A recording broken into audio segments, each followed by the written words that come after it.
Okay. And we are live, ladies and gentlemen. We got John, the TV Rambler, down in Let Mobile, me Alabama. get.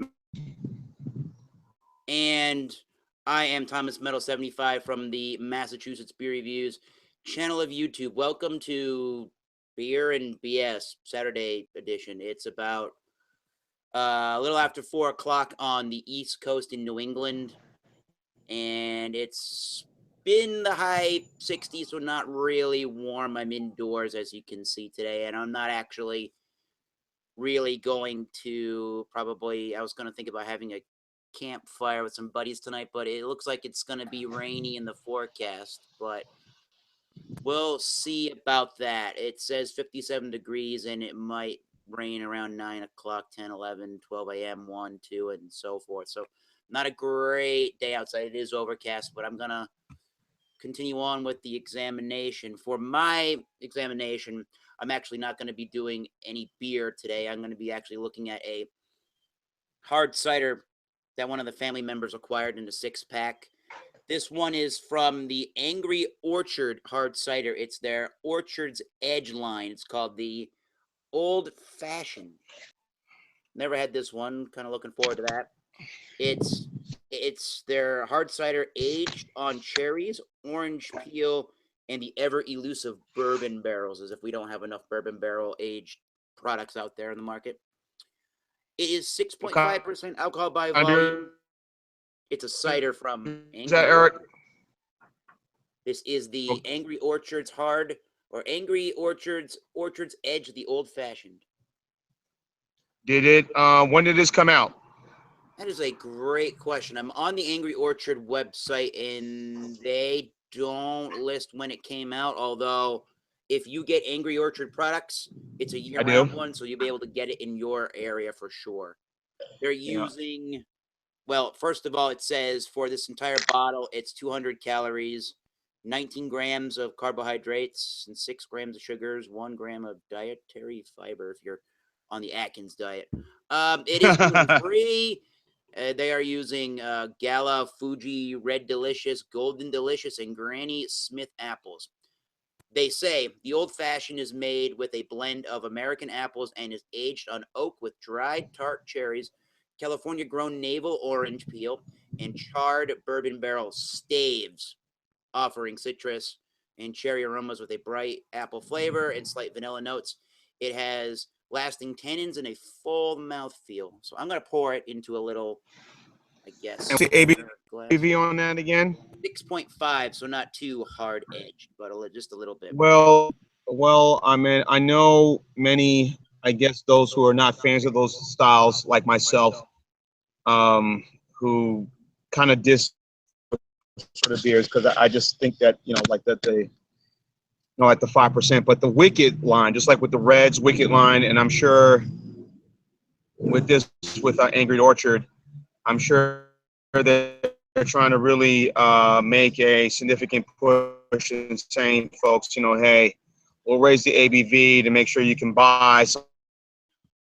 I've been sort of gravitating towards those because Right. the upper amount of alcohol.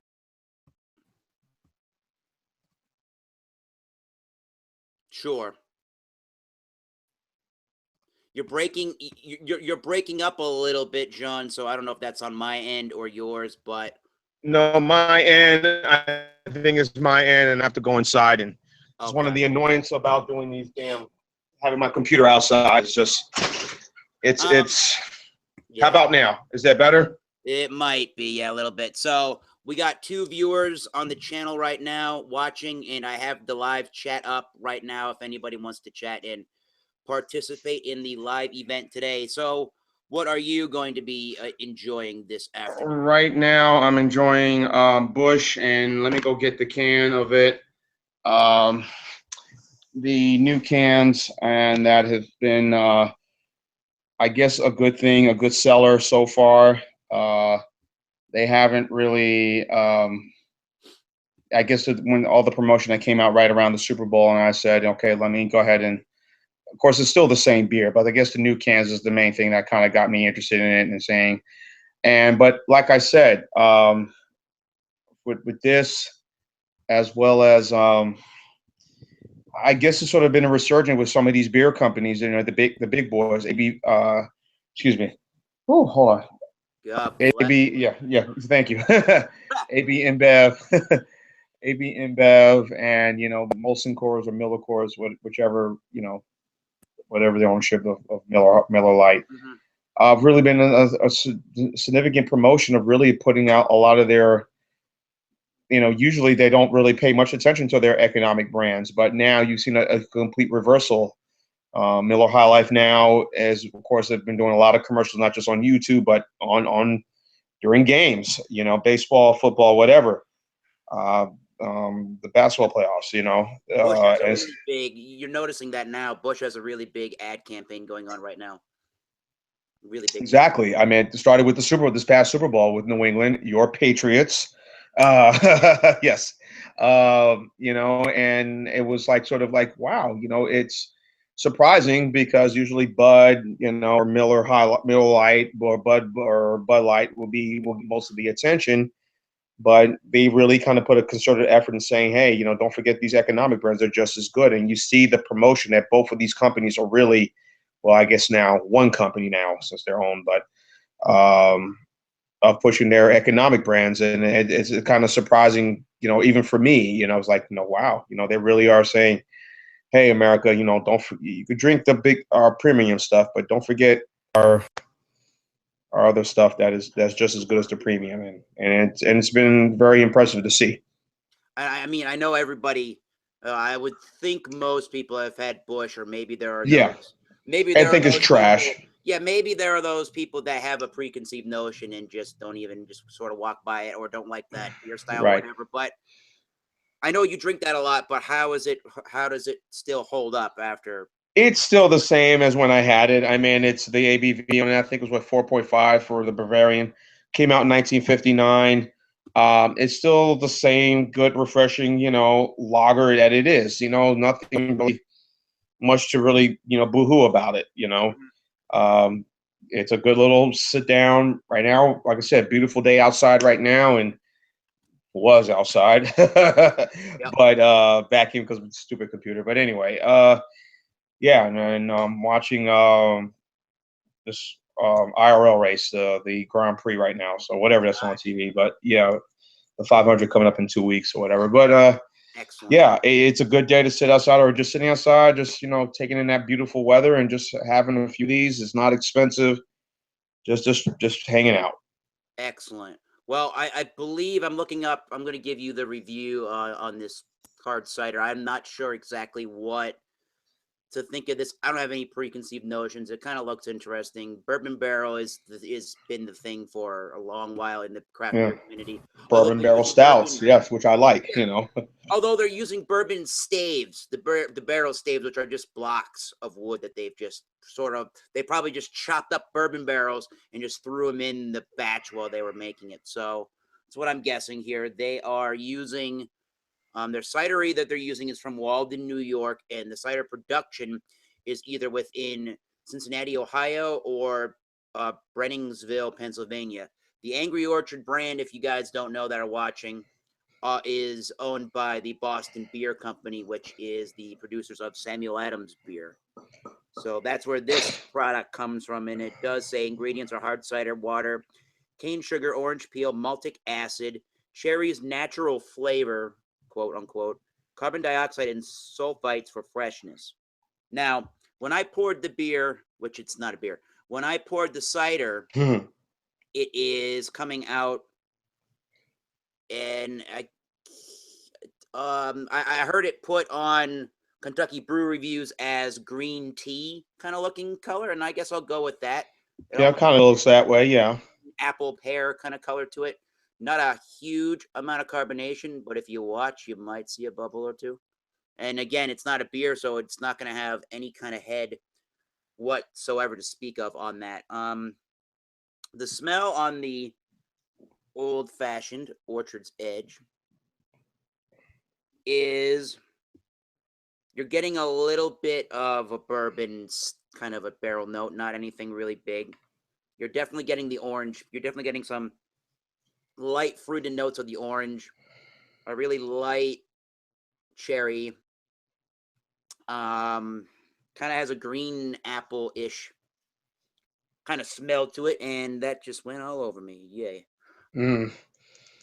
And that's about really all that you're getting. It's if you've smelled cider before, you're not getting much of a different smell. So before the rest of this gets all over me, cheers, everybody. Yeah. And let me ask you a question.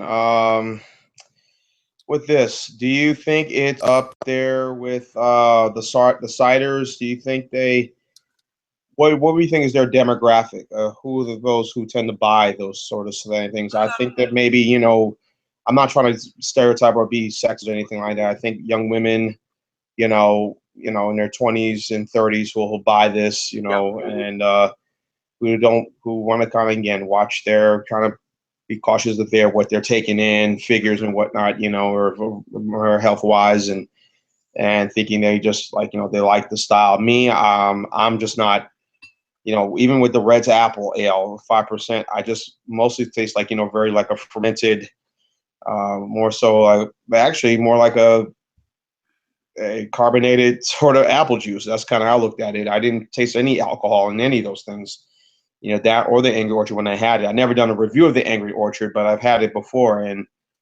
But with the Red's Wicked line, I thought, okay, I think I can deal with this. And probably you're probably feeling the same way.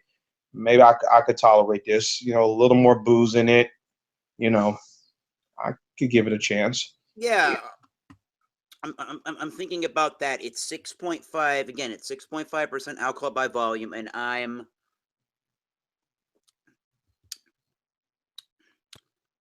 it's probably got a medium, light to medium, more so on the medium side of the mouthfeel. It definitely has more of the green apple kind of a taste. Like I said, they're using a combination of a lot of different apples. One of them is Granny Smith, so probably is why I'm getting that flavor. There's my folks are bigger when it comes to wine. They're practically winos, but I'm not quite that. But I guess I would kind of say it's like an oaked Chardonnay in a way, or like a Pinot Grigio, or somewhere in between that. So if you like those kind of wine styles, you like white wine, this might be something to try. I mean, More me. I'm more red than anything. that's More fair. booze. Now, Less again, sweet. I mentioned Kentucky Beer Reviews because I've just watched them do their review from some point last year, and they talked about this having a really big, gigantic cherry flavor because they are using cherries, and I'm not getting a really, for me personally, I'm not getting a really big cherry flavor. You Hmm. can taste the cherries in there. You get a really big orange peel flavor. I can kind of get where they would say that there's a cherry presence to it. It's not quite Robitussin or anything like that. There is a little bit of a viscosity to it from the 6.5. I wouldn't say that it's anything that burns, but maybe now that I drink this and think about it, Yeah. some of the cherry flavor could be mixing with the bourbon, and maybe it's more of a bourbon sort of a note that I'm getting there. But for me personally, I think I'm understanding why they thought it was a little bit cherry forward, and I'm not gonna say that you can't taste the cherries, but if you like the taste of cherries, you like the taste of orange peels, you probably would like this. They don't. It's not really slapping you around in the face saying this is cherry and orange, but you could Right. totally tell that that's what it is. It's not a English style cider for sure. Right. It's got a it's got a wet mouthfeel. It is pretty sweet. It's not cloying, but it does dry very nicely. It is crisp, clean, and it's I wouldn't say ultra refreshing, but it's pretty refreshing. It just has those light apple notes. There's a little bit of the bourbon towards the finish and some sweetness. Again, you're getting some of that orange peel and very very light, almost medicinal type of cherry, but not that Right. bad. These come in 6 packs. I'm not sure what the folks paid for that. It could have been around $10 or $11 for the 6 pack. Right. Beer Advocate does not list ciders, but Rate Beer does. Right. For the cider, they're just calling it a cider. And they say that for ciders overall, it's getting a 52. And in the style of cider, it gets a 78 overall. So, I mean, I'm going to continue to sip and think about this, but if I had to give it an initial, thumbs up or thumbs down, I guess I would sort of be in the middle. I'm not really crazy about it, nor am I really disliking it at the immediate moment in time. Ciders, most ciders, what are their, particularly warm ciders, let's just say, their ABVs are usually a lot higher. Would I correct, would that be fair to say? To tell you the truth, I think cider has a really wide range of alcohol percentages, and depending on what you do with them, A nice warm cider on a winter day, kind of where I would think it would be perfect, if you kind of spike it if you want to add a little more booze to it, yeah. I would think that it'd be a little higher, I've Uh, had cider before. I've had cider where it's been, like I said, on cold days and a little booze in it. I said, a nice warm cider. And I said, yeah, definitely. I definitely could deal with this, yeah. but nothing like on that. And even with the ABV on it, I said, oh, okay, I'll give it a try, but I'm not going to buy it again. According to this article on Wikipedia and let's see here, they say that cider alcohol content varies from 1.2% alcohol by volume to 8.5% alcohol by volume in more in traditional English ciders, and 3.5% all the way to 12 in what's called continental ciders. Okay. Now, in a English cider, they're considered more of a dry cider, so they don't quite have the sweetness that an Angry Orchard would, or a woodchuck cider would have. So if you Right. get something like, an English cider, the kind of ciders you get out of Ireland, like Magners, or there's another one that I'm missing, or Strongbow. Those are the drier type ciders. And it says in the UK it must contain at least 35% apple juice, either fresh or from concentrate. And then if you're going to classify it apparently as real cider, it must be at least 90% fresh apple juice, whereas in the US, it can be it has to be at least a minimum of 50% apple juice. Okay. Interesting.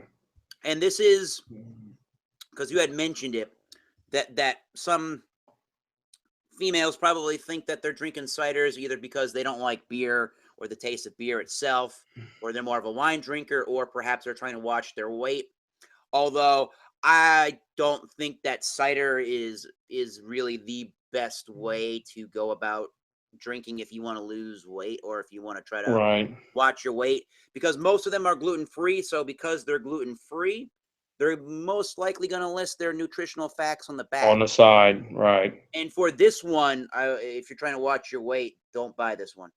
200 calories per this bottle, 6 grams of sugar, and it's got, minus the one dietary fiber, a net carbohydrate of 18 grams.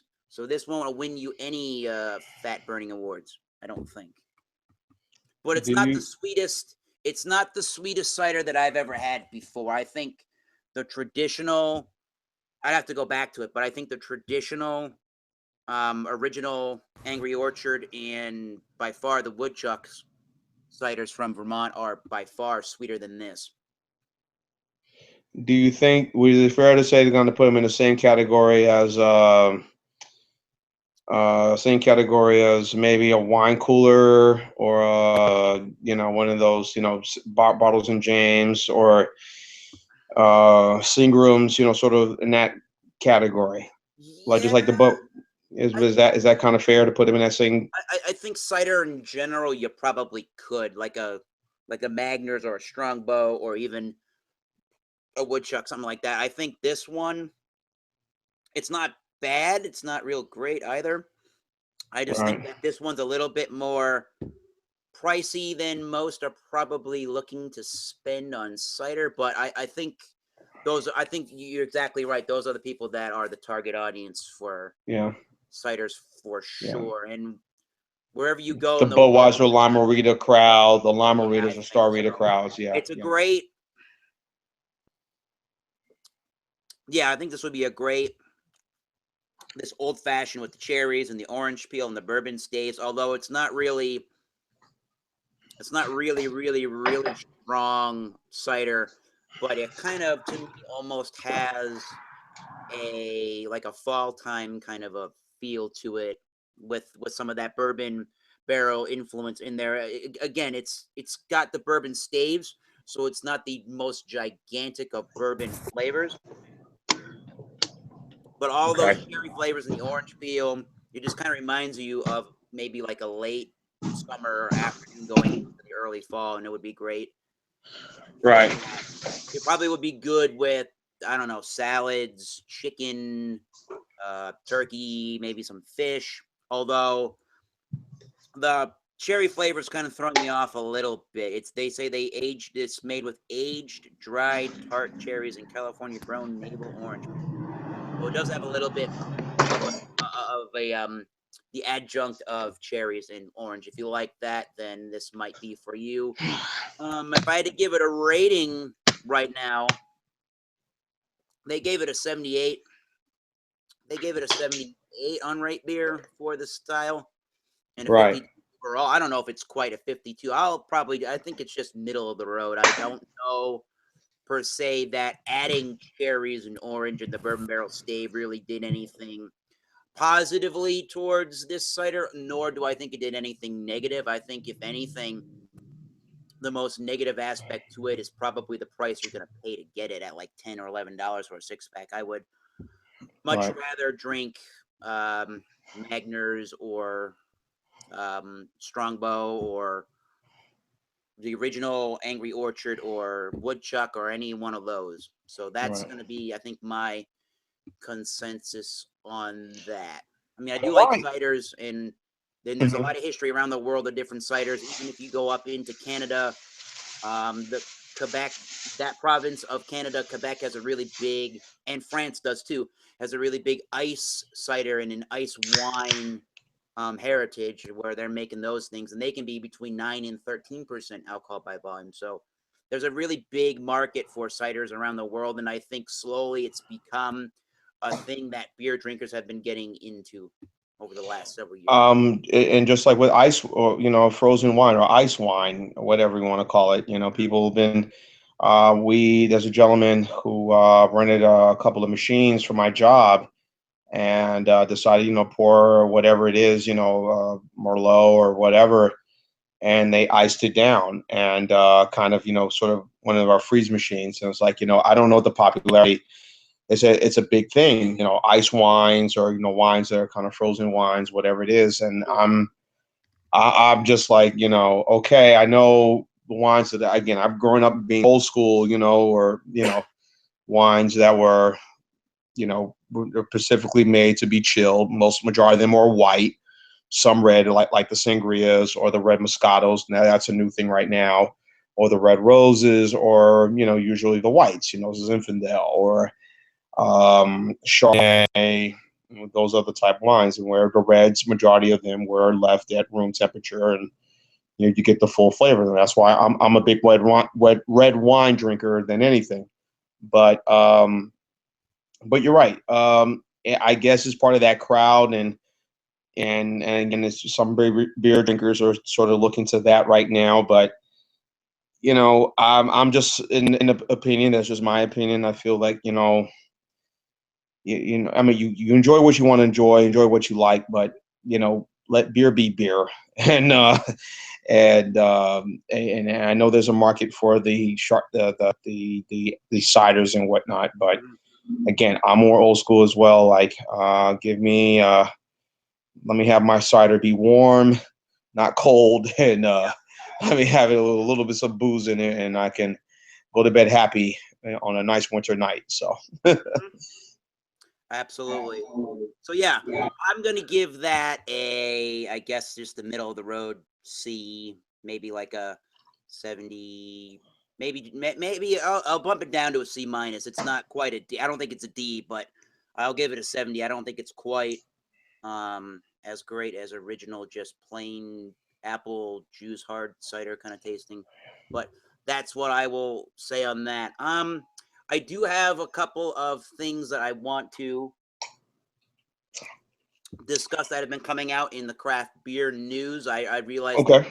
I realized that Rod J from Rod J's Beer Ventures is the guy to talk to about all the beer Right. news. But one thing that I noticed that I did want to talk about, and I don't know if we're the best candidates to talk about it, or if we talk about it and you want to continue the discussion, Sure. feel free to do so. Apparently, InBev, we all know Anheuser-Busch InBev, they it says here on the brewhound.com news website here, it says U.S. craft brewers cut out of a South African hop supply. It says here that let's see here. It says hundreds of U.S. craft brewers had been experimenting with the selection of South African grown hops. Will no longer have access to the proprietary supply after Anheuser-Busch InBev, which owns the farm, said it would reserve nearly 100% of the latest yield for its own brands. So they bought 100% of all the South African hops that you can possibly buy and find on the market right now. Well, I think we all know, and obviously with of course the AB InBev merger with Miller Coors, Molson Coors, or Miller Coors to make it whatever the big conglomerate they are. And I know the main reason for this merger obviously is to reach into that market, the South African market, which according to what I've read, that is very big in terms of beer and whatnot. There's some big consumers right now, and also a lot of the craft breweries before were getting stuff from out there or going to Germany, and the fact that they're buying up, it shows that, hey, we're trying to control our territory, and basically we're trying to not squash the little guy, but we're just trying to, we don't want to get the little guy to get an advantage. Let's put it that way, I guess. Sure. They also say here which on is the article, wrong, but oh well. They also say in the article, it says here, according to Market Watch, South Africa produced more than 1.81 million pounds of hops last year, an amount that will now be allocated to ABI, which is Anheuser-Busch InBev, which reportedly wants to increase production to more than 2.2 million pounds grown on 1,235 acres. And it sounds like more than 90% of hops in question will be devoted to Anheuser-Busch's South African brands, Castle Lager, and Castle Light, and the excess will be sold to various South African brewers. So either this is telling me that they're expanding more, Anheuser-Busch and InBev, they're expanding more and they need more of the hops to meet with their demands, Pretty much. or that, I think that's really where it is. As they expand, they're gonna need this these ingredients, and they're gonna have to do what they can to supply the world with beer. And it doesn't obviously sound like a lot of craft brewers are really all that excited about this, because there are a lot of breweries out there that use on a regular basis. They make these IPAs that have these special African hops, these South African hops that they're no longer going to be able to get. So now some of these breweries are going to, they have loyal customers, are going to have to drop some of their beers because they can't get these hops anymore. And, that just is kind of a shame on that. Yeah. Let me see here. I'm looking at this article. Let's see. Modern Times founder and CEO Jake McKean told Brewhound that his brewery used South African hops in several special releases, including their Floating World and Effective Dreams IPA, and he said they so they're one brand that uses it. There's cellar maker owner Connor Casey told Brewhound that his brewery used the hops in 10 or 15 different beers, including a South Passion single hop beer release. And this guy is from San Francisco based Cellar Maker Brewing Company. So there's a lot of different brands, like I was saying, in craft beer that either specifically use the South African hop or they do different things with South African hops that make the beer what they are, what they are, that they can't get from other varieties of hops. And I'm not saying that Anheuser-Busch and InBev and SAB Miller are, terrible people for wanting to, be a really profitable company. They got their overhead just as much as any craft brewery does, but it's just kind of sad that I think the market will dictate how well this sale of the hops is really going to go. Well, also on that, Eric, I think also, AB and Evan, let's just put it this way, I don't want to say they want to take over the whole beer world, but I think it may look that way. But they're concerned. They know what the customers are looking, are buying, and they know what they want, and they know they prefer beers that are more friendly to the community and more, people friendly, and they like to hear ideas. And a lot of craft breweries are, that's one of the upside of these craft breweries. That hey, they're all community friendly.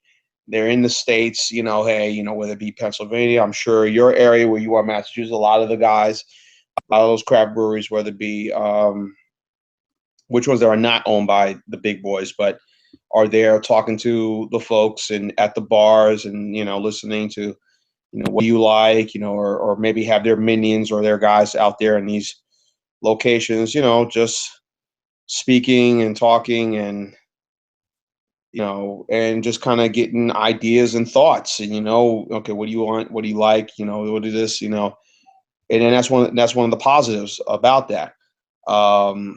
And I think AB and Bev, and I'm sure, Molson Coors and all of them are worried and concerned about that. We don't, we need to get a rein on this. I mean, obviously, Bud is Bud. They're going to be okay. But, it's nothing. I mean, the craft brewers will never be at the level of these guys, of AB, InBev, and whatnot. They're just not.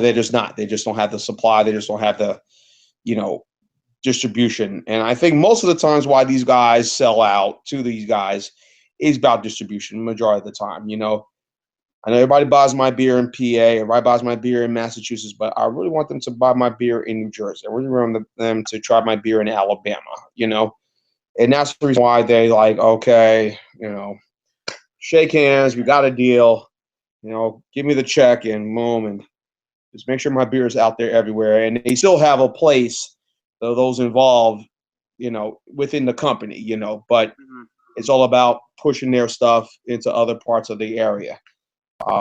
Now, I know when I had this conversation the other day with Rajay, I said, Sam Calagione, the guy does Dogfish, Yep. and guys like Stone and even Southern Tier, I doubt they're going to sell out anytime soon, but the others, are going to be, they'll hold on strong and do what they got to do. But the others will say, hey, let's just do what we got to do, make sure, put our stuff out there and see what happens. And, let's just, have we have our beer here in Texas. Let's make sure the guy up in Michigan is buying our beer, so. And some people I think just don't like the business, the tactics that Right. big brands use. Like, for example, here's another article that I found that hits close to home here. It's about Anheuser-Busch again, which are owned by InBev, as we just mentioned. And the article is from May 9th. Again, it's on the Brewhound website. It says, Anheuser-Busch accused of inducing Massachusetts retailers. So they say the new allegations of pay-to-play activities within the beer industry have just resurfaced in Boston. A 14-month investigation by the Massachusetts Alcoholic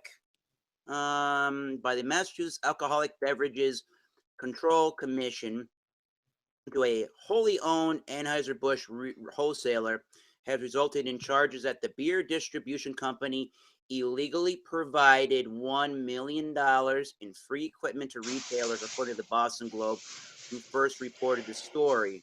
It says that the Alcoholic Beverages Control Commission, known as the ABCC, accused InBev's Medford, Massachusetts-based wholesaler August A. Bush and Company of Massachusetts with providing free Budweiser branded coolers, interactive equipment to bars, and liquor Blackmail. practice known as inducement between 2014 and early 2015 for use specifically with the beer company's products. And it also goes to say that the ABCC said giving the coolers and draft equipment to retailers violated Section 204 CMR 2.08 of the Massachusetts General Laws, which say apparently that, quote, no license shall give or permit to be given money or any other thing of substantial value in any effort to induce or any person or persuade or influence any other person to purchase or contract for the purchase of any particular brand or kind of alcoholic beverages, or to persuade or influence any person to refrain from purchasing or contracting for the purchase of any particular brand of alcoholic beverages. So I don't know what you think about that, but those are some pretty I don't know if I would call Blackmail, I call that. I don't know if I would call them shady business practices, but if they have to do those kind of things to say, well, let's just make sure that all you see when you go to our bar, or when you go to this bar, just make sure all you see is Budweiser, so that next time you want to buy a craft beer, you'll say, well, I should get a Budweiser instead.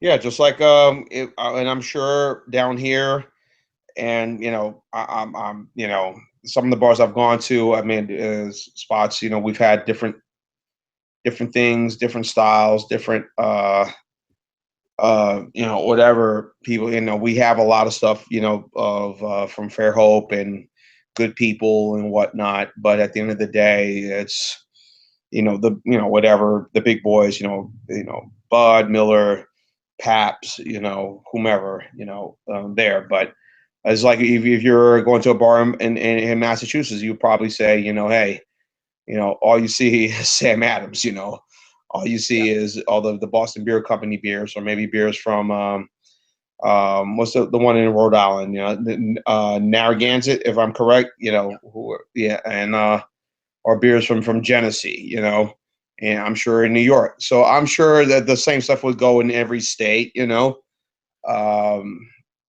it's to me, I think silly and maybe insecure, but I guess maybe is like,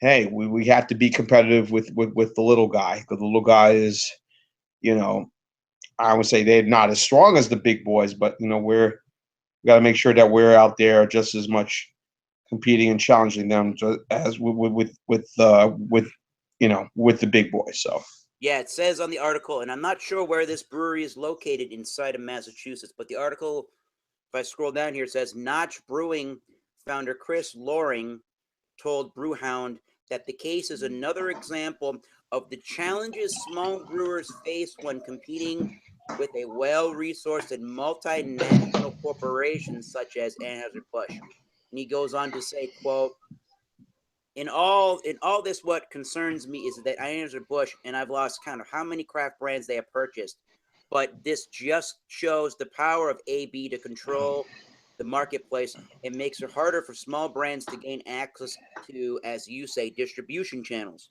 And this is one example of it.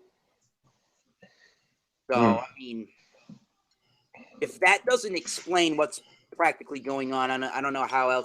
Yeah, I think we kind of know what's going on. So, I know the craft beer fan. I know I got to say that we're both craft beer fans, regardless of the fact if we drink things like Budweiser or not. We're still craft beer fans, at the end of the day.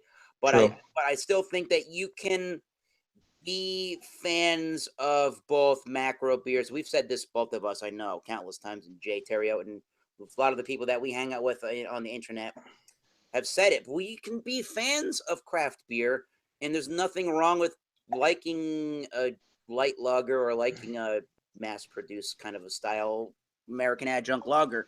I think you just need to be a little bit educated when it comes to the beer that you're drinking, and know where it comes from, and know a little bit about the beer before you all of a sudden just either trash a beer brand, or I think if you don't like a particular beer style, don't drink it, don't review it. I think your beer review is going to be a little bit biased at that point as to, what you really think of a beer. Because if all you do is, you love IPAs and you love imperial barrel aged stouts or whatever, you're going to go and try to fairly review Budweiser. I don't think that's going to be a really great review unless you look at it in a from a very objective point of view. That's what I think about that. Pretty much. So yeah, pay to play, I guess, is a thing in mass. Like payola back in the day, with music, That is great. Don't even get me started with the music industry, because I think that's hey man, if you see the music stuff I post on Facebook, a lot of stuff I post is a lot of stuff from back in the day. I don't, a lot of music I do right now, I listen to is either from back then, and that's pretty much it, because maybe certain songs, certain R&B songs, I will say, yeah, but a lot of the music today, I just cannot wrap my head around. Said, hey, this is the new thing. I said, no, thank you. Kent Beer Reviews says hello. Hello, Kent. If you want to join us, feel free to join. Hey, Ken. And we got a guest joining us right now, Pennsylvania Beer News. Hey, hello, Pennsylvania Beer News. How you doing, my friend? Hello. Hola. Cheers. What are we drinking Welcome. this afternoon? Some smoked Yep, some excellent Clara Rauch beer, the Fasten beer, the beer they brew for Lent. I picked this up when I was in Detroit because it's good. It's just, I like the smoke beers. So we get that here. I had the green oak smoke. Yeah. Right. Yeah, I had Oak the green smoked version of it, and I double thought that was very, very, very good. Yeah. And I was actually I didn't do a review of it. surprised. There is a little bit of that honey cured ham sweetness even in that one that I didn't expect to find because it was just oak. But yet it still kind of came out a little bit. Right. Yeah. So apparently Peter's going to be joining, the coolest drinker, and he just dropped a link in another thing too. So maybe some other people will jump in. Excellent. Right. If anybody happens to be watching this video and they're in or near the Colorado area, apparently Cigar City is going to be starting their distribution into Colorado. So wow, very good. From Florida to Colorado to the Rocky Mountains. Wow. Still don't get that in New England or Massachusetts yet. I know it goes as far as I think New York State right now. Definitely in New York. I need to do a review of High Life because I butchered the name the last time I did a review of that beer. How did you? Yeah, I'm called JLI. Exactly. JLI. It was High Life. Exactly. And I said that if I get the beer in singles, I'm gonna try to do a review of it again and kind of make sure, hey, make it up to all those who watched it and said, this was wrong. You'll do a review. Redo or revisit or refresh. Exactly.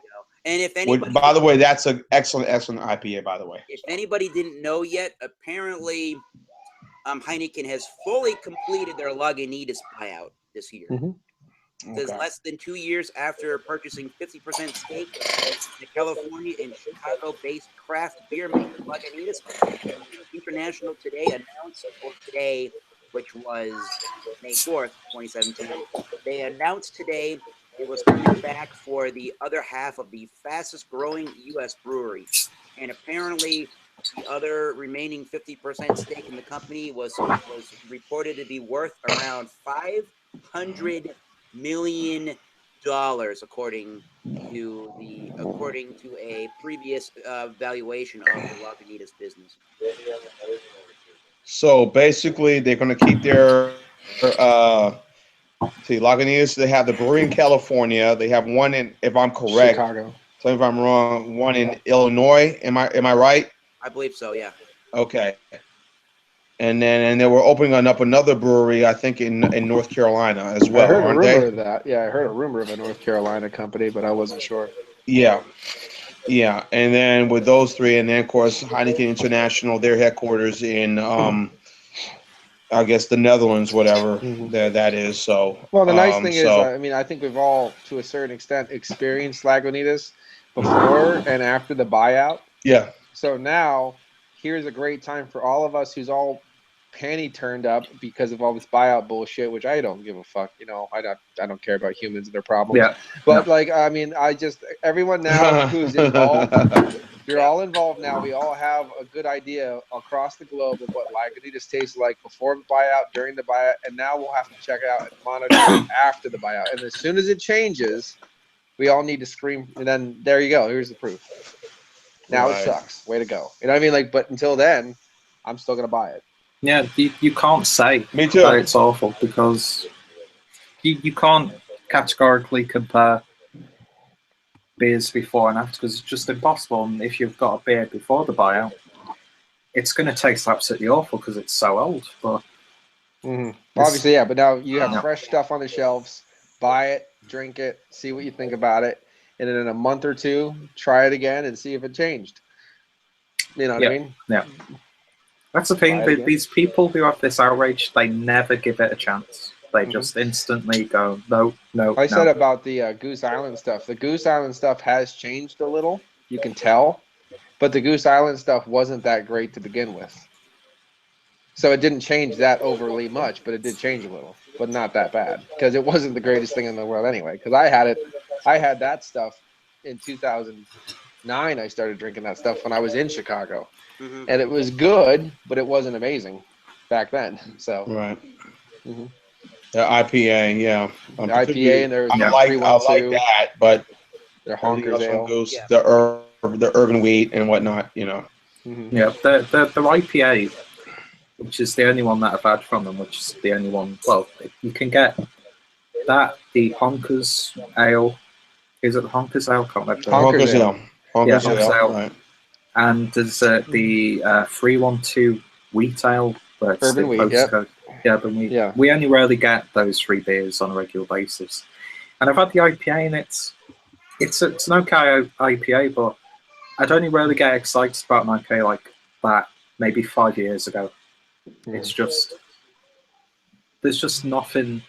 It's a solid drink, but nothing to shout about. So, Right. and that's my big problem with the It was- outrage is. I mean, personal, it was an 8 out of 10 back then, and now it's a 7.5. Big deal. Can't beer reviews. You know? Plus, the problem that I've got with the outrage that comes from the UK whenever something like this happens is we can't really say anything because we only get a fraction of the stuff that's distributed. Sure.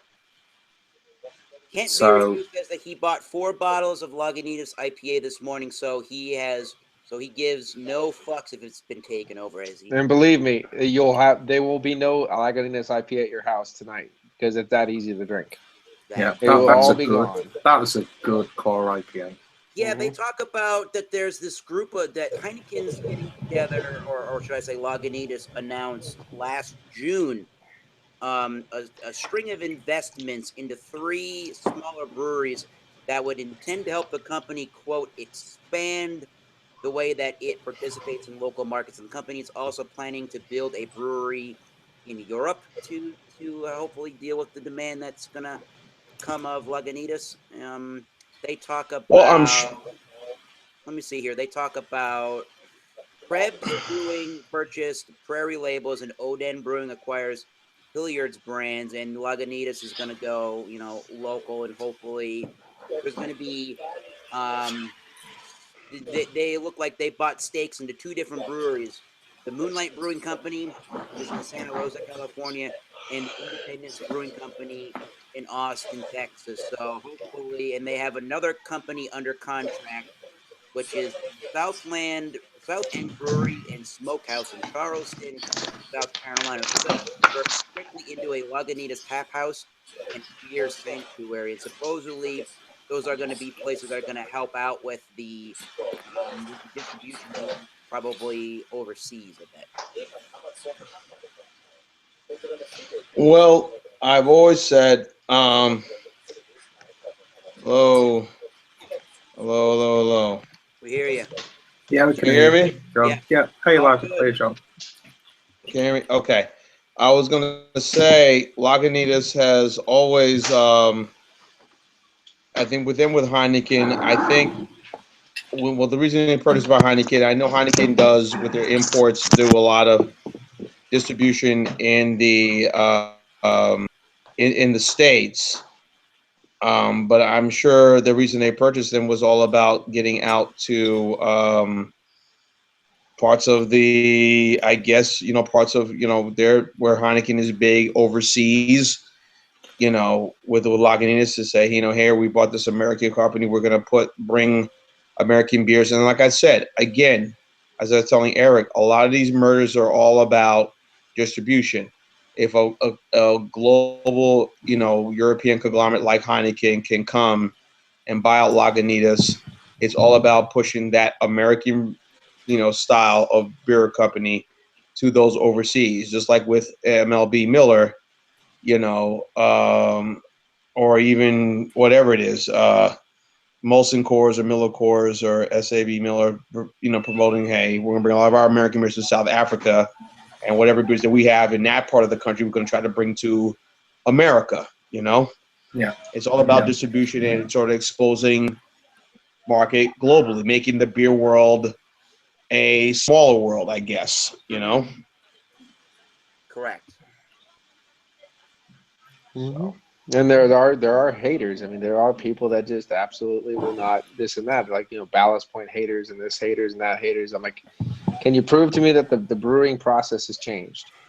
Mm-hmm. Yeah. Can you prove to me that they're no longer using a brewery? Can you prove to me they're using artificial ingredients? Can you prove to me that they're doing 15 million pints per liter, per vessel instead of 10-barrel systems? I mean, like, I want to know, like, show me the bad parts. Like, we all know McDonald's puts crap in their crap. That's why I don't eat it. Like, I know this. This has been proven. That's fine. Whatever. I don't like that crap. You know what I mean? It's not real food.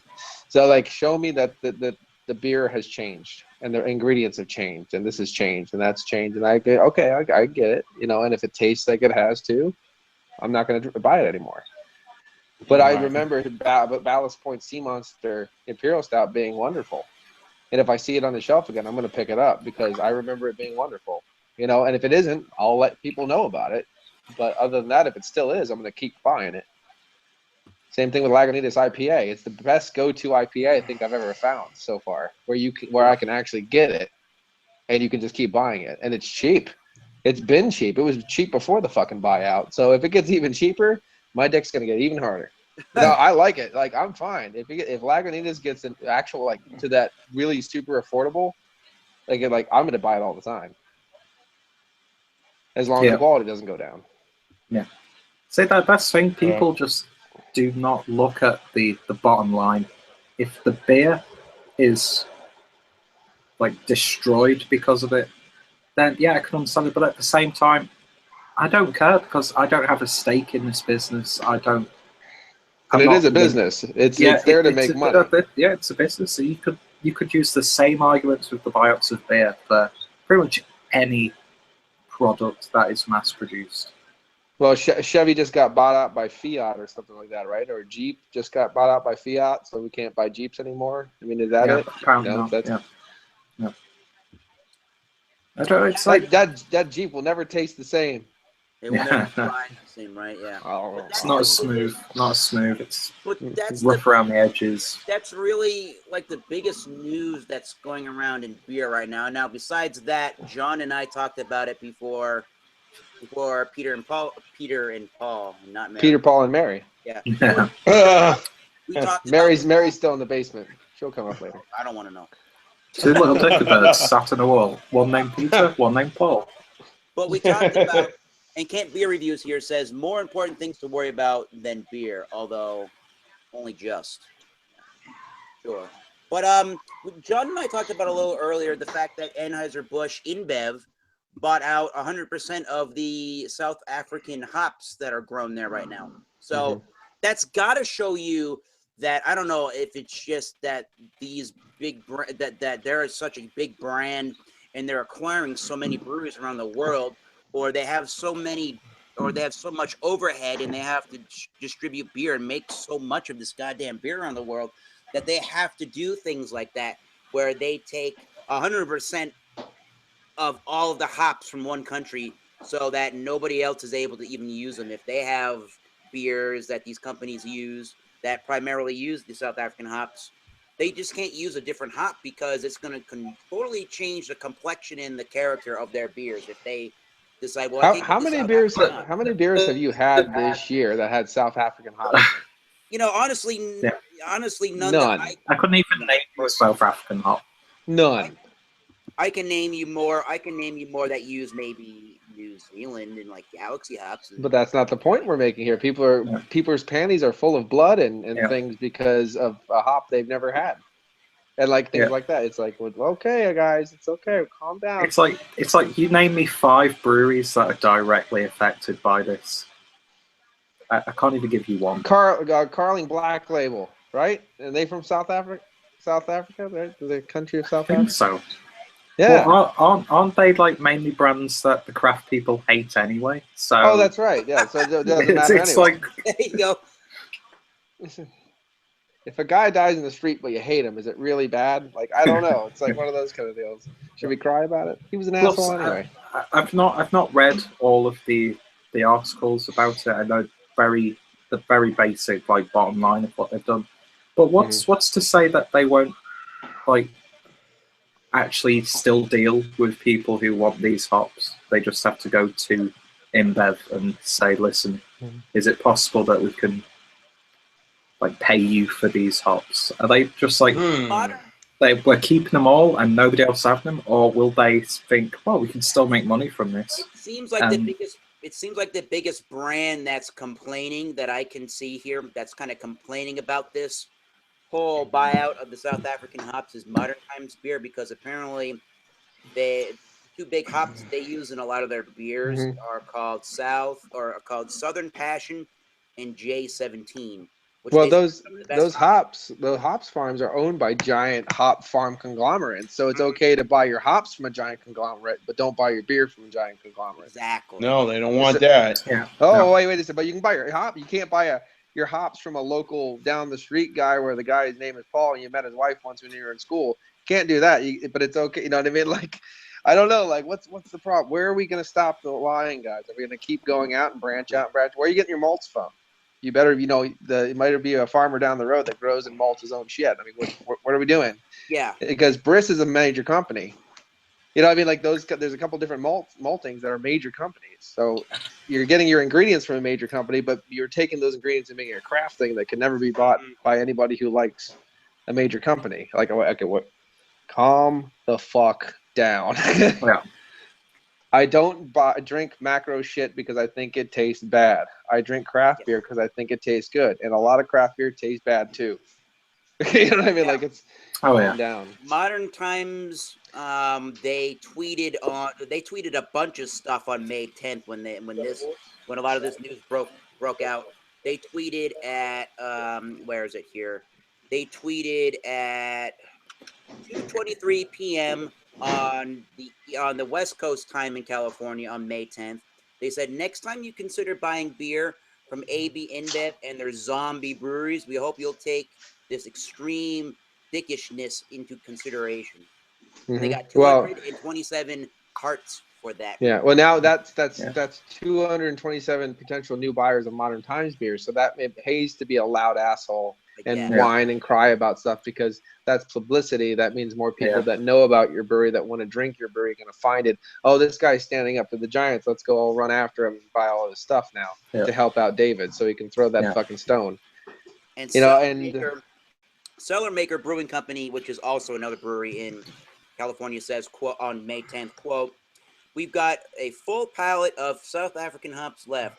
should still be in beers for about a year or so. Enjoy them while they last, I suppose. So people I are suppose. certain breweries that use those hops. Yeah, they're obviously going to be a little angry about that, but they're just going to have to do other things, I guess, and get over it, right? I'm sure they can create a similar strain or something along those lines. Well, people brewed beer for the last 2,000 years with 3 different varieties of hops. So I wonder how Yeah. we can ever get along with 150,000 varieties. I don't know. I don't know if And we can last another year or two. I could be wrong. Well, but it's like don't most of Cascade hops, primarily American, but you can grow them, the Cascade or offshoots of the Cascade family being grown all over the world. So I don't know why people can't just, I mean, there's do a little what bit of craft beer is supposed to and evolve. agricultural versions of time, climate, air, the air, humidity, terroir, the whole deal, the sand, the soil. I mean, there are variants, but a lot of hops can get grown everywhere. Absolutely. So if you knew, if you're a fucking sharp ass motherfucker and had a hop farm, with hop vines and stuff, and knew what these hops required, unless they're buying the copyright where you can never call it that, which might be part of it too. If they buy the copyright, then you can't call it J17.51319 because it rolls off the tongue. It would be it'd be a horrible name to lose, but you know what I mean? Like, so if you knew what you were doing, you could grow them in your own hop farms. You know what I mean? And then you'd be then you'd be a new supplier. Yeah. Plus, isn't craft beer supposed to be about innovation? So instead of crying like a little bitch, innovate. Work around it. Innovation. It's the product of necessity. You know what I mean? Like, that's the thing is we need to find a different way. Well, let's go in there and do it and come up with something better. Yeah. Yeah. That's what craft beer is all about. It's like the craft beer. I mean, the people that run into craft beer breweries now during the Industrial Revolution, they're like, oh, it doesn't work. I'm just gonna cry because this horse died. And just yell and cry. Get up there and do it. Make something else. Yeah. Cast a new wheel. Do something else. Figure it out. You're brewing with yeast strains that are literally like almost thousands of years old. So why can't you do that or do something similar with hops? You can always work around it. I mean, it is a bit of a shitty mood, but that's the thing. All of these, like the things that the big conglomerates have done, you can argue about, you can argue against it, but there'll always be genuine reasons to argue for it. And until it gets to that point where it's like, oh, I can't even give you a good comeback or give you a good situation, then it's just business. It was a very smart, shrewd business move. And do I agree with it fully? Not really, but at the same time, I'm like, just you can work around it. Worse things have happened. The big guys will always put a dick in the little guys at some point in time. That's what they're there for. You know what I mean? Pretty much. They're gonna keep doing it too. Yeah, and so we have to, as little guys, you got to figure a way to get around it. And generally, if you do it right, you will become not a big guy, but you'll become noted for it. So I mean, just work around it and figure out the best way and keep going. And that's why craft beer will never die, because there will be people that will figure it out, and they will figure out a better way, and they'll keep going. And that's why it's awesome. And it's like this whole situation, this ongoing situation we've happened for years with like someone like Budweiser, Budvar, and Budweiser in the United States. Yep. People should be outraged about something like that, but they won't be, because Budvar is a prominent, well-established, probably multi-million-dollar euro company. And it's like, oh, so because this company doesn't make that much money, then it's okay for them to get fucked over? Is that what's going on here? But if it's a craft brewery, it's like Billy Bob in his little shed that got distribution in his local area, and he decides that he wants to make a bit of money there. I just don't get it. I don't get why people invest so much negative energy into something like that. I think we well established it here that we understand that not only the Anheuser-Busch's and the Miller Coors and the big boys are a company, are just as much in beer to make money. the craft beer people are in to make money too. So we can't just go and sit and complain like, oh, well, they got billions of dollars to play with, so they're going to take all the craft breweries out of business. Well, you know, if you had a lot of billions, if you had millions and millions of dollars to spend on your product and your branding and your labeling and the ingredients you could use, wouldn't you do that too? Wouldn't you be doing the same exact things if you had a a higher bank account to be spending money with? Many Right. craft Yeah. breweries have sued other craft breweries because of labeling, because of artwork, because of names. This happens all the time. Labeling, things like that, you know. They sue each other all the fucking time. Is that okay? Instead of working it out, coming together, finding more, hospitable way, an amicable way to come up with your deal. No, they sue each other all the fucking time. Yeah. This is not anything new, and it has no bounds between high and low. It happens all the time. You know what I mean? Like they do underhanded, nasty things to each other. That's what because why? It's a business. Yeah. Do I agree with it? No, but that's the way it is. I mean, that's why. Was it? Oh fuck me! It was Avery Brewing Company, and I think maybe like I don't think it was Firestone Walker, but it was somebody, and it was collaboration without litigation. They both had the Salvation beers, and then they came together and blended the beer into one beer and sold it like that. And I'm like, that's exactly that. That might be a little gimmicky, but at the same time, that's a great idea. Instead of being like, oh, you can't use that, just come together and pour them in the same barrel and see what happens. Yay. That's great. I like that. I like that stuff. You know, it brings people together instead of puts that dividing line because we don't let me ask the two of you, Pete, Coolest Drinker, and PA Beer Reviews, Beer News. I was telling Eric this, the craft beer community, how important is it for them to be in your neighborhood talking and socializing and interacting with you guys and, getting to feel what, you and others want, what you like, what you prefer, what you want to drink, and how important is to have when they have these sort of festivals or sort of these little get-togethers in your respective cities or towns? They don't have them too much, but it's always a good thing for the breweries, and it's always nice when a brewery has a ear and not just an arrogant mouth. And there's a brewery near me where the people were telling the brewmaster, look, your beers are just like sugar water. There was Soul Brewing Company, and they were like, your beers are too sweet. Your beers are too sweet. You listen to this? And the guy was basically telling everybody to shove it up their ass, shove the can up your ass, And then all of a sudden he posted this like announcement that said, I have come to this conclusion, like this amazing epiphany that my beers are too sweet. I'm going to tone them down. But he still did the dick move. Like he still did the dick move and didn't say like, hey, I've been talking to a lot of good feedback from a lot of good people. Our beers are a touch too sweet. I'm going to fix it up. See if you like it next time. Instead of doing it like that, he's still a dick. And that's going to affect Soul at some point in time. Once the hype and the hipsters start weaning away, the people that will stay will have that bad taste in their mouth. And then they'll make that decision, should I stay? Because he's a douchebag. Oh, look, another brewery just opened up down the road. I'm going to go there instead. Yeah. So local stuff is definitely an important thing when you're a local small brewery. Don't piss where you, what is that? Don't shit where you eat, that kind of thing. Right. So a brewer's outreach is very important. Yeah. Well, it's like that thing. I think Chad makes this point a lot. Local isn't always good. You can have, like, they could be the nicest guys. They could like, try this beer.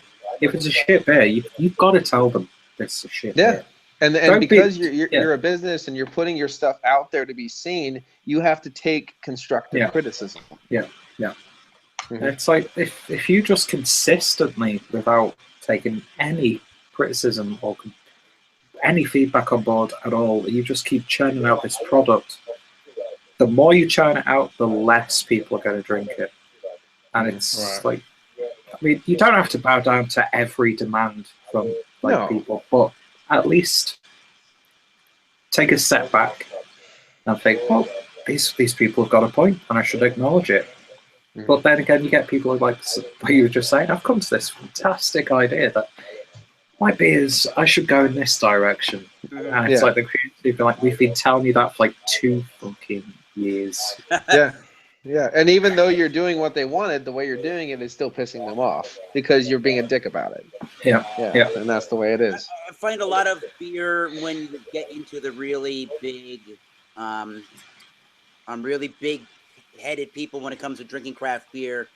They're always looking for the more extreme thing, whether it's a higher alcohol by volume Imperial Stout, such as this 2014 Founders Imperial Stout, or if they're looking for the next like 2,000 IBU hop juice IPA or something like that. It's always got to be okay.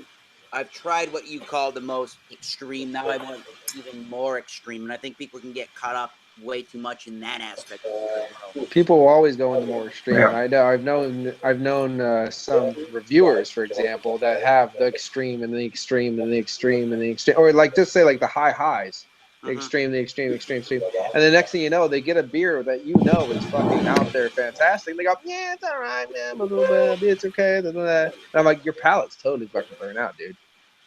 You've just been doing bomb after bomb after bomb after bomb after bomb, and guess what? You're blown the fuck up. You know what I mean? Like, you're just blown up, man. Your palate's done. You gotta drink a whole case of crap first, and then go back to reviewing because you need to reset. I do that too. Like, especially like if anybody has done like a tasting night with a bunch of people, by the end of the night, you're like, "What am I drinking? It's fucking amazing!" And you're like, "I don't know what I'm drinking, but you loving it. You're loving Yeah. it. You don't have no idea what you're drinking, but you love it at the same time." And then you go back and watch your reviews, and they're like, and then you have that beer and watch your old review, and you're like, "I thought that about this. What in the hell was I thinking?" Like, yeah, I mean, it's fun. It's funny. It's very subjective, and it's all about like that chase. You're just like, yeah, okay, we're gonna skydive naked while we're drinking a epic brewery beer. You know what I mean? You need that extra thing. You got to go for the next thing. Yeah, for a lot of people that drink the craft beer, they like to be shown on Instagram taking a photo. I've been here for 4 hours in line waiting for Bourbon County Stout. Or look at me. Oh, but hey, by the way, that's a macro company, or so. Yeah, exactly. Watch out! I'm just letting you know. Yeah. But the next beer that I have here, as I was alluding to, is bottled on the December 1st, 2014. This is Founders Imperial Stout. This came, I think they Is that came in more? packs. Yep. This is 10.5% alcohol by volume. It says 90 IBUs. And It's a good beer. this was in my beer cellar, which is in my basement, which is at somewhere between 55 and 60 degrees Celsius. So that's, or Celsius, Fahrenheit. Celsius. That would be It's a fucking oven down there. That's Paul territory then. Yeah. But that's more for I winter, drink Eric. that's where I drink my beer. Eric, it's more for a winter beer than a. Sorry for this time of year right now. Would you agree? Right now it's I know y'all got some rain up in that part of the country right now. Oh, that's all we have now is rain. I'm getting gills as we speak. It's like raw outside, so it's kind of feels more like fall than it does summer right now, or even like spring. I don't have a season for beer. Blackest night, obviously. Yeah. The smell is just dark chocolate. It is dark chocolate. There's some of the roasted elements to it, but I can get 10.5%. It's not really a huge alcohol sting on the nose, but dark chocolate, like Dove chocolate or like a baker's type chocolate, is definitely what's going on in there. Maybe a little bit of a milky kind of black sugary note. Cheers. Uh-oh. Sex is here. Oh god, here we go. Hello, Ola. Yeah. Eric, just end it now. Craig's the monster. All right, bye. And the taste of the Imperial Stout is definitely bigger than on the nose. You're definitely getting a bolder of the alcohol. It doesn't burn whatsoever. It's very smooth for a 10.5%. I would say it is on the high side of the body, medium to high on the high side, the full side of the body. There's definitely, like I said, the 10.5%.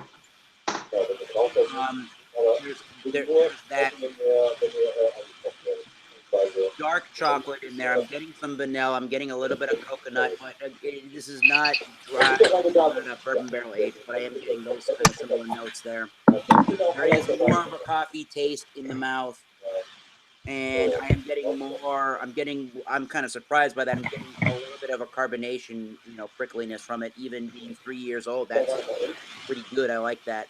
It's got a little bit of a sticky mouthfeel. It does have some of those sugary notes that you're expecting. But for it being 10.5%, it's a smooth beer and one that can get you in all kinds of trouble. I gave it, I forget exactly what I gave it, but I'm giving this one an A+. This is at least 95 out of 100.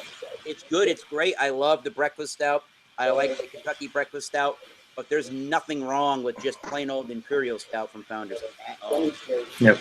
Underrated beer, if you ask me. Just plain old Imperial Stout. From my limited experience with Founders, they do high ABV beers so goddamn well. I'd say that they do that better than. I mean, I've had some good, more sessionable Founders beers like the All Day IPA and the Atsaka IPA and Dirty stuff. Bastard isn't like, that high. It's still 8%. But for a British guy, that's pretty high, man. No, but like not a table beer. Backwards Bastard is just. That's insane a little bit. Yeah. That is out of this world. That is. Such what you say? Arrogant bastard. You said arrogant bastard. Arrogant bastard and the backwoods. Backwoods Bastards is Founders, and like the butterscotch I get out of it, it's just delicious. And usually butterscotch is a little bit of a different note to get in certain beers, but they have a little butterscotch with that toffee and caramel, and it's oh my god. Yeah, that to me is a better beer than the KBS. Okay, now just calm the fuck down. I'm just gonna go. I'm just gonna leave. Don't worry. Yeah. Don't leave now. You didn't even say how nice I got. I got all ready for our Buffalo Bill party later. So you and I are gonna have some fun. Trimmed up and everything. Can you do the tuck? Yeah, but can you do the tuck well? I can do the tuck like a master. Don't worry about that. I've practiced all this time we were gone. So. I've got the ginger wig. It's all good. We'll see you later. I'm joking. Yeah. I never got a call. So. I'm so surprised that this beer that was bottled on December 1st, 2014 is actually really has a nice prickly carbonation. I don't know if. Well, plus that 90 IBUs, you got that nice earthy prickle too going on too. So you get that plus that. I don't know if I kind of want an Imperial Stout to have a prickly carbonation to it, but because I'm already not getting a gigantic burn from the 10.5%, it kind of gives it a little bit of time to. I mean, it's not the world's driest stout, and it's not supposed to be, but it kind of scrubs the palate just a little bit. So for a higher alcohol by volume content, a little bit of bubbles for me is okay, just to kind of scrub out the palate a little bit. I'm surprised you're not getting a little bit of raisin in the back of that with all that ABV and the age. I mean, yeah, you're right. You're right about that. Some of that dark fruit is prevalent in there, but for me, there's huge dark chocolate. Yeah, I got like, wow, I'm getting dark milk, roasty cacao. I was like, oh yeah, I was really impressed with that. I was like, because I actually had to buy that when I was out because they didn't have it in PA. So I bought that and I brought it home and I drank it. And I was like, oh my god, this is amazing. You can get this year round. Why am I not having this here? So then I found every place that carried Founders, and I bitched that I needed the Imperial Stout until they finally got it. So I'm happy. Yeah, I don't know, to tell you the truth, honestly. I think obviously it's holding up fine 3 years later. That'll hold out fine 10 years from now. I feel like I kind of said go see my beer. Get review of this, but I kind of feel as though my opinions are still the same as when I got this beer fresh, or when I bought it after it had been brewed relatively soon in 2014 or maybe early 2015. So I kind of feel in the back of my mind as the aging process didn't harm the beer, nor did it do anything extra special to the beer, but it's still just a great beer overall. And if like you were saying, it's easy to find it, especially around. If you can find those beers, you should be able to get this one. And if you don't have a cellar and you want to try cellaring, it's a great one to start with. Sure. All right. I've not had that one before. Cellaring was Founders. um, Founders, and it's based in Kentucky, right, Eric? Founders No, in, it's out of Michigan, Grand Rapids, Michigan. Michigan. Okay. Rapid. I was just up there, Michigan. Not that far from Bell's, right? Bell's Brewery. Bell's is in Comstock, Michigan. Comstock, right. Okay. I love their stuff. I love the Two-Hearted Ale, the Amber Ale. Those two are some really good beers. What's in Two-Hearted Ale, Amber's Ale, yes. Kent Beer Reviews? What are you drinking this? I guess this morning. I'm drinking. Well, I brought another one up. But I've just done one of those. I'm about to have another one. It's Lagunitas. Brewdog. No, that's next. There you There go. we go. Come on, drink a better sellout company than Brewdog. Lagunitas is much better than Brewdog. Come on. Yeah, of course. but yeah, so I got 4 bottles for £6. So that's what. Yeah, so you were going to get cheaper over there, of course, but that was on offer, so that's not too bad for 4 bottles. I still like it, so. Seven. That's about rounding that up. That's $4 US. So that's not. I don't think that's horrible. Yeah, that's not too bad. No, I mean, 6-packs in Pennsylvania are $10.99 or $11.99 a 6-pack. So that's $12. You actually probably got a little bit of a better deal than I do. It was on offer. I think normally it's about £2 a bottle, something like that. Standard. That's just fucking outrageous. Yeah. For a Shoot him in the 6.2, it's all right, isn't it? Mm-hmm. Session IPA. Mm-hmm. That is a session IPA. And I think you've seen me session shit like that before, which was monstrous. It was monstrous. I've seen you session Russian Imperial Stouts. Mm-hmm. I have done that. I was thinking about doing that tonight, actually. Yeah. The thing that people forget is Paul has no liver, so it's all good. No. It's just a plastic bag. I actually have more than one liver, but they're all in jars in my basement. So everything's fine. He sold his liver to Robert Johnson. All the transplants are downstairs waiting. Yeah, I just go down, zip it open, pop a new one in, zip it back up, come upstairs, keep going. Thus, John has left the building. All right, bye, John. I think he said he needed more beer, so. Okay. Yeah. I think he said it got too English. Oh, yeah. Something like that, yeah. I know, it's disgraceful, isn't it? Yeah. I tell you, you're just a monster. People can't handle you. Yeah. I was too late in my warning, so. I don't get any likes on any of my retweets off my channel, but I always get likes when I retweet your guys' shit. What the fuck's up with that? Woo. I forget. They just rub it in my face. Yeah. No, I just forget.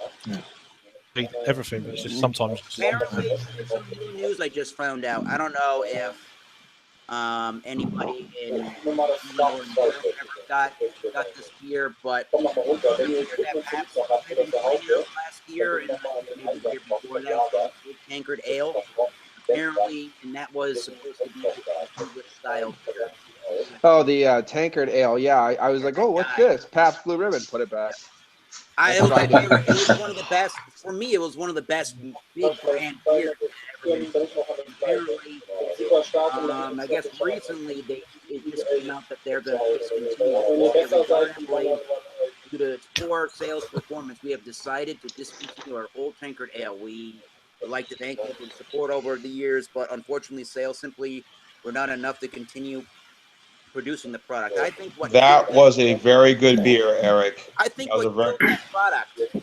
Well, they need that money for the Trillium takeover, so it's yeah. The thing is, they just got Left Hand Brewing, so I'm sure Left Hand will make the new Tankard Ale, and then they're going to get the proceeds from that to take over Trillium and Hill Farmstead in the future. So they'll do a nitro version of it as well. So in the nitro version, it'll be good. Nitro, please. No, fuck that. No. Anyways, I thought that was a really great beer, as John was saying. It was one of the better natural produced beers, and I think it was done by City Brewing or Minhas. I forget, but Minhas. something like that. But Sorry. they did it really well. I think the problem with Tankard Ale was their distribution. It took us a while in New England to finally get Old Tankard Ale, and I think they tanked, pun intended. That's why you don't see it anymore. It has all these poor sales because they're not distributing it anywhere.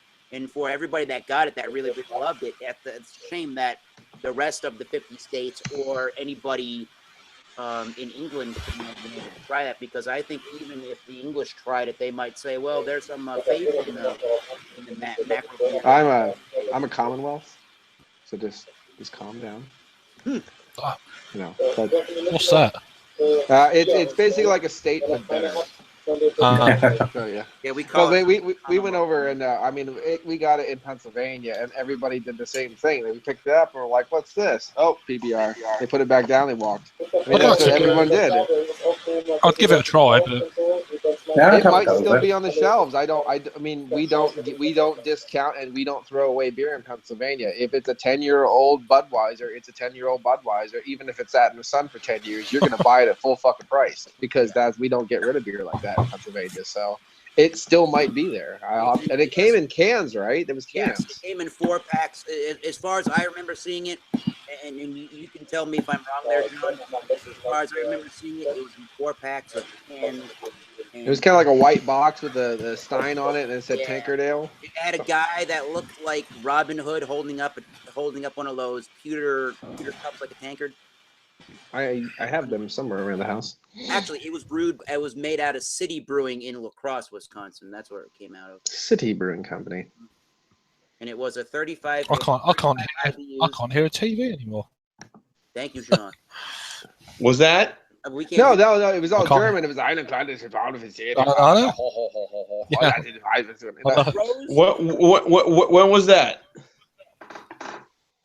Peter's TV. Peter's TV. Oh, Jeannie. Peter, not Jeannie. you. Oh, okay. If you listen closely, you'll hear, "Oh, this guy's before that," and then hear Jeannie going, "Oh!" She's laughing. She's watching TV and having a good time, and Peter's like, "I can't hear shit." I mean, the Bros gave it an 87, so they must have thought That's something funny. of it. Which I don't understand. That's a newer ale. I'm surprised. I didn't think the Bros rated anything for about 10 years. The Tankard Ale was from the Pabst Company's recipe. It was from a recipe that they did back all the way in 1937. 1937. It came from their brewers, what they call their brewer's log. Mhm. And they, at a time, I guess, where people took pride in the fact that even the big breweries, that they were the only ones that were around, would have been considered nowadays craft beer, because there wasn't any other beers to compete with them, so they had to have been considered just the whole range of beer in the United States back then. The brewer's log that I know about the best is Fuller's. That's what I know, for the historic Fuller's Brewer's Log, and I would love to look at that one day. And they went and claimed that the Tankard Ale was number 2 best-selling ale in America in the 1930s when it came out. Mhm. So, well, I mean, it would have been a good time to be in the 30s, except for all the crap going on. Except for all that. Well, at least I can drink this number 2 ale. Well, okay. That's Other it. than that, everything sucks. Uh-oh, we got a Peter Davis thing. what happened? Oh, never mind. He was just talking to Harry about butt cum. Uh-oh. Ew. Yeah. Mm-hmm. Sounds fun. I'm a huge fan, especially when you get the straw out and recycle. So we're good. Ugh. Mm-hmm. Nice. Waste not, want not. Well, Where I the don't want. Hey, you never know. Yeah. Mix it in with a new craft beer, and everyone's gonna want it. You know what I mean? So just calm down. It's New England. It's cloudy. I'm it's sure. salty. Yeah, it's cloudy and hazy. Or it will There's a come. chance of citrus. Yeah, I'm sure it will come one day. Yes. Yeah, it kind of looks like it outside. Anyways, I keep finding a lot of this. I mean, we talked about. I can give you guys a link here. We keep talking about. Well, we've mentioned the whole thing about South African hops and how they got entirely bought out by Anheuser-Busch InBev. I just sent you guys a link on the group chat to another article I just found through Beer Advocate, and they talk all about what's considered hop contracts and prices of hops, how they're controlled, how the volume's controlled, how it's, how it's done on the market, And it's, you can look at this information, you can analyze, like we talked about with anything that you got to buy to make your beer. You can analyze how it's distributed, how you buy it, how you acquire it, how you produce it until the cows come home. Again, at the end of the day, I haven't even read this whole article yet, but at the end of the day, everybody involved in the various processes of beer, hops, water, even water, yes, yeast, malt, they're all businesses, and they all have an overhead, and they all are looking to make some money. We have to, look at it that way, that, you like your beer, you want your beer to be in supply, and, I just got the link, so it's a business. Things come and go, just like the old Tinker did. Things come and go. If a company doesn't screw up what they're doing, I find it interesting. I find it interesting anyway. So, yeah. I always find it interesting when I find a new way to butt hurt somebody. Oh, you know what I mean? So, yep. Oh, what's the new way to get people crying today? Oh, buy the hops. There we go. Good. That's new. Buy the hops. I have to make a note of that. Who can we piss off today? I actually, in the beer world. And I think it's so trivial, the South African hop, and being that no beer that I've ever had has South African hop. Could I imagine the outrage if it was the New Zealand hops and the names and the copyrighted names? Yep. Like, if you notice, Chinook got copyrighted quite a while ago, so all Simcoe beer did too. Yeah, Simcoe's a trademark. Yeah. Sprayed in the lab. Well, here the thing is, people were bitching then. They're like, "Oh, we can't use Simcoe, we can't use Chinook, we can't do it." Hey, guess what? They're still doing beers with Simcoe and Chinook. Yeah, you're right. The article even talks about. I mean, it doesn't even. I mean, this article came out May 2nd. So this blog came out on May 2nd. So obviously, it was. You'd have to expect it was in response to what's going on with Anheuser-Busch InBev, but they even talk about the fact that the United States is in apparently the American hop industry today is hundreds of $millions in debt, and they say brewers must now make good on those contracts, or they risk destroying the hop industry, altogether. Banks need to see these contracts that show what the crop will be worth and how much they can expect to receive. Contracts represent the earning potential, which gives the bank the confidence to lend money to farmers and merchants. The payment terms of the contracts create expectations for cash flow. Financing would be the responsibility of the brewer in an entirely spot market. So it's almost as if this blogger is trying to say that you can't guarantee that if you take out a loan to start a hop farm, that you're gonna, instantly be profitable and you can be able to make your money back. You can't guarantee that stuff in beer. Especially if you're just a start out, nano brewery down the street. Well, I mean, they also take. I mean, you can't really get a good harvest the first year anyway. Yep. So the first year, you're already screwed. That's already in the bank. You know what I mean? Takes about 4 or 5 years. So yeah, the article. Mom, getting along. The article was. You're right. The article was linked on Beer Advocate. Where's your hands? Oh, there. All right. Oh, he's having a good old time. I guess. The article was linked on a Beer Advocate forum, and the next guy that posted below said, probably should also state these contracts allow the brewer to know what price they are paying in advance. Thus, the end consumer, us Beer Advocate guys, isn't going to have the wild price fluctuation pass on to them in bad crop yield years. Well, I mean, I don't know if that's true or not. I don't think because there's a bad year of hop crops in, I don't know, at the Anheuser-Busch Brewery in Texas, that means that Texans are going to pay more for Budweiser. No, that's not how it works. If you look at agricultural things and farmers and their write-offs, bad crops are written off as agricultural losses, and you get reimbursed the full sum in taxes. So I don't know if people have ever actually stepped foot on a farm I was like, do you know farms exist? This is how they actually work, Yeah. that kind of thing. It doesn't go into the beer prices. That is just some kind of idealism that like a lot of people have put it. Oh, look how hoppy this beer is. That's why it's so much money. Well, that really doesn't. That shouldn't affect the price overall. You know what I mean? It does a little bit, but not to like, oh, it's $20 more a bottle. Whoa, there's a lot of Yeah, hops in it. I'm not really. You know, I think you might be right about the price on certain beers. It may be, it could be that they're tougher ingredients to acquire, or there's only a certain amount of times throughout a year that they make beer. But I'll just say Trillium again because. Oh, thank you. Because Trillium, those kind of breweries just make high in demand beers. I don't know if it's specifically, it's just a demand that can drive up a certain cost, or if it's the ingredients that drive up a certain cost, or it's a conglomeration of the two that make some of these IPAs and imperial stouts the price that they are these days.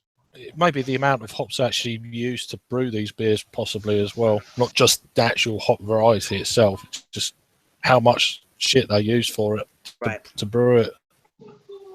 Not in the industry, so I'm kind of just guessing that one, but I mean they're mega hopped, aren't they? So, and they're still making it, and those brands are still making a killing. So it's not like I don't. The demand's there. And I'm just going to say, Beer Geek Nation had talked about it several months ago. If because of New England IPAs, are you ever going to see West Coast IPAs become the thing of the past? And I honestly don't. I honestly think that the more for the beer consumer, the merrier. I don't think that you're ever going to see West Coast IPA stop being a thing just because. No, this a bigger player. Still, people still like that. Yeah, no. The stronger the East seems, the stronger the West will push. Yep. That's how that works. And actually, my favorite West Coast IPA now was Green Flash. Now it's actually Hardywood's on the East Coast. So the East Coast is still slapping the bitches in the face because the Hardywood's Great Return is an amazing West Coast IPA. Yeah, I mean, it's just more variety, though. I mean, there's styles within a style, as we've talked about it before. And I had one the other day. It wasn't one of them hot bombs, New England styles, or it wasn't a West Coast. It was more kind of it was dank and stuff, but it was really kind of dry. I mean, that's probably my favorite style, IPA and maybe even double IPA. But I think it's crazy here. I'm on the Beer Advocate website, and they have an article, and they say on the headline of the article, it's official. New England India Pale Ale is a style. I don't know. It is now, and it doesn't make sense that black IPA is not a style now. Yeah, black IPA should be also a style too, but it's nice that the blowjobs and cunt punching BAGCP, they actually put it in there. That's good. I'm glad that. But black IPA should always have been a style. If you can make it, it's a style. You know, like you have to if you confirm you can make it, then you also have to confirm that its consistencies related to a style and pop it in, and not pussyfoot around about it. But then you have to question where is it a black IPA or is it a hoppy stout? Exactly. It takes a little time, but just ignoring it doesn't fix the problem. I think but I mean, sorry. On Rate Beer, black IPA they consider a style. On Beer Advocate, they call it American Black Ale. The Cascadian Dark Ale. I've heard lots of different. Cascadian Dark Ale. I mean, that's been around longer than the New England style IPA. Okay, and that's 0 Cascade hops in this, or any hops from the region, but it's still Cascadian Dark Ale. How does that work again?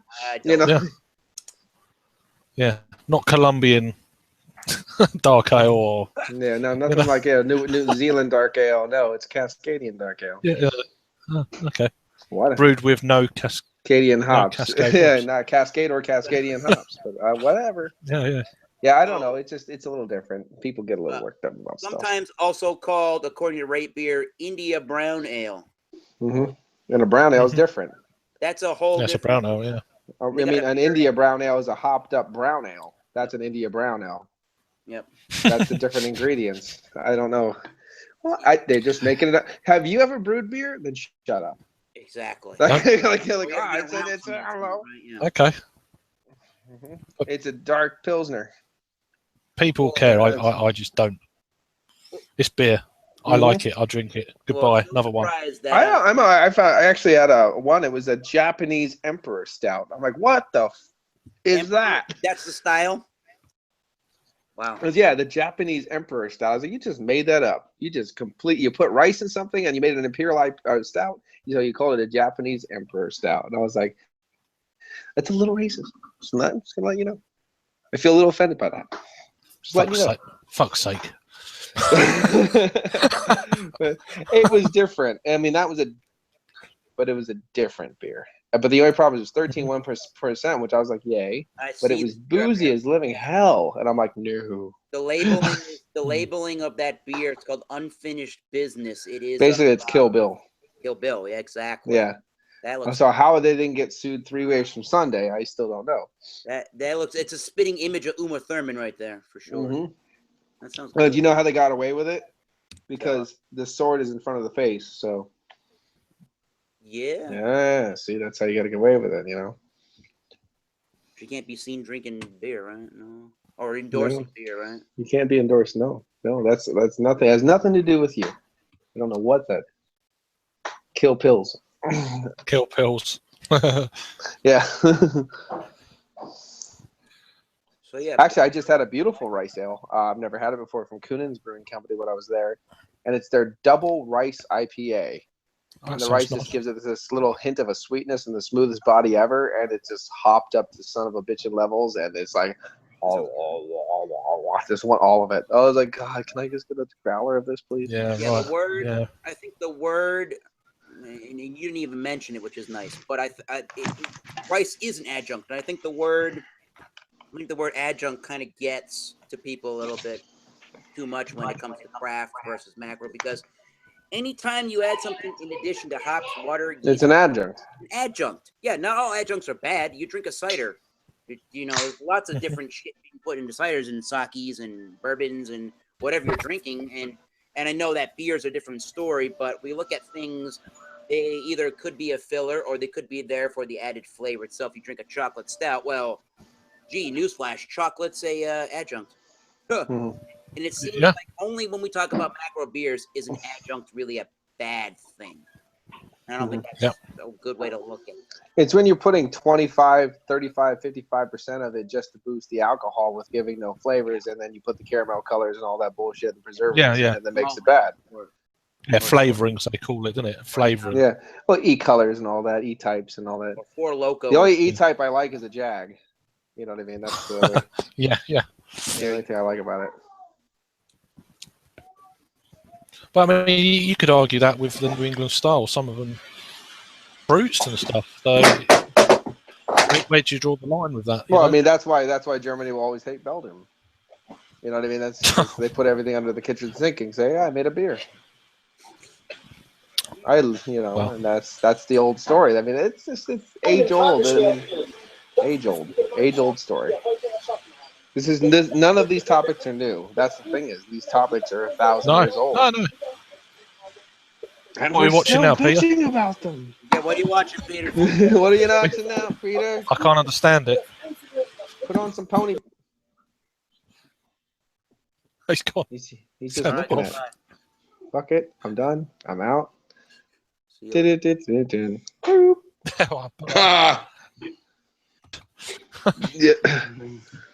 So I watched a really weird one where they were rolling tuna fish cans and trying to knock over these pins, and I just didn't even know if it was a game show or if this was literally just entertainment. Like I have no idea. It was the weirdest show I've ever watched in Germany because there was like penguins jumping around and people in banana suits, and I'm like, I don't know, am I in Japan already? Because I see that usually shit in, like Japanese television. So yeah, but I didn't even know if it was a game show. They were just doing it like randomly, and just people were walking by them, no idea. Like it was interesting.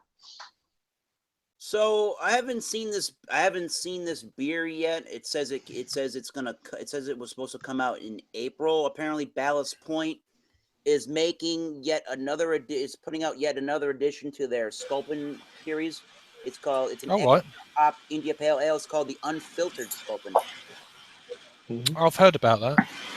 It says it's going to be available in the 335 ml bottles, the 12-ounce bottles, and on draft. It's going to debut supposedly last month in April, and it's going to be an IPA. So it's going to be their version of the whole, then I guess. I guess, Potentially.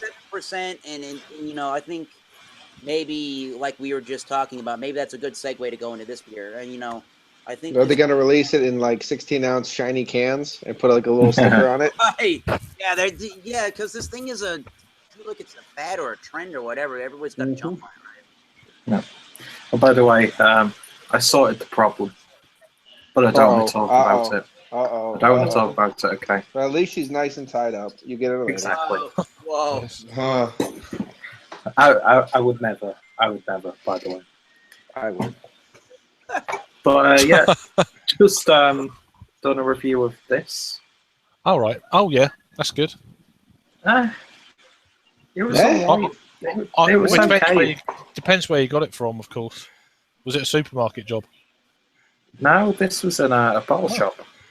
Oh wow, okay. Yeah, but it was a German bottle shop. You know what I mean? I mean, don't get me wrong. The age of the can itself worked against it. You have it to go to the porn shop to get to it. It was canned on the 15th of the 11th, 2016, which is way too old for a pale ale. Yeah, a little bit. In my opinion. At least it's in a can, so that would have helped a bit. I have a question. Yeah, it was okay. Have you ever had this? No. The original? No. Okay. This is the original flag Had any? porter from England, and it is from the Darwin Brewing Company from Durham, England. Right. So I never saw it, and I'm like, oh, English beer, I don't know. Looked it up immediately. That's amazing you can get that. We can't even get that down here.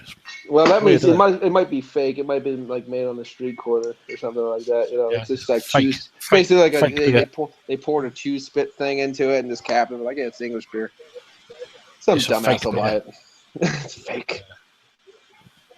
Imported by Fox News or Exactly. It's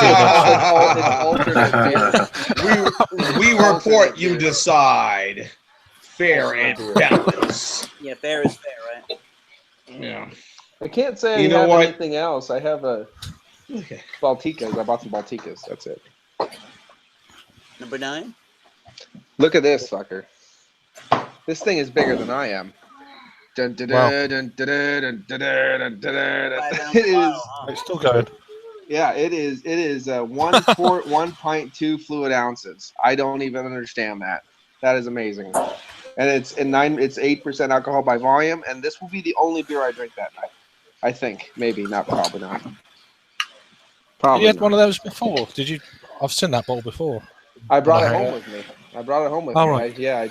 How Was your trip, by the way? Was it cool? It was good. I got my certifications for part 1 of programming for ABUB automated robots. So I got that. Everything was good. I ate a lot of good food when I was there. I stared at a lot of people's backsides, which was always fun. Mostly men, but it was still good. And then I went to a bottle shop on the way home called 8 Degrees from Plato, and I picked up a couple extra beers. Well, nothing amazing, and unfortunately I was in a hurry, but which I hate that in a bottle shop. You want to take your time. But it was still good, and I went to the local supermarket there called Myers, even though it looks like Mazurs, and I picked up a couple extra beers here and there. Kunin's was a great brewing company. B Nectar was a great meadery, and most of the beer that I had in Michigan, other than that, was actually 8 and below. It really wasn't that great. I was really surprised. I thought I'd get 10 out of 10s every time I opened a damn can or a bottle, but most of them were just like lackluster at best. But it was still fun to try because it's local. And anything if I can get into a local environment and try all the beer they have, I'm having a good time. Cool. That sounds good. How many bottles did you pick up? 38 bottles of individual reviews, plus a lot of them were 4-packs and stuff. But of course, I drank those like fish. So yeah, I just basically got drunk in the hotel room every night. like hangout beers, hangout beers and whatnot, etc. Yes. Cool.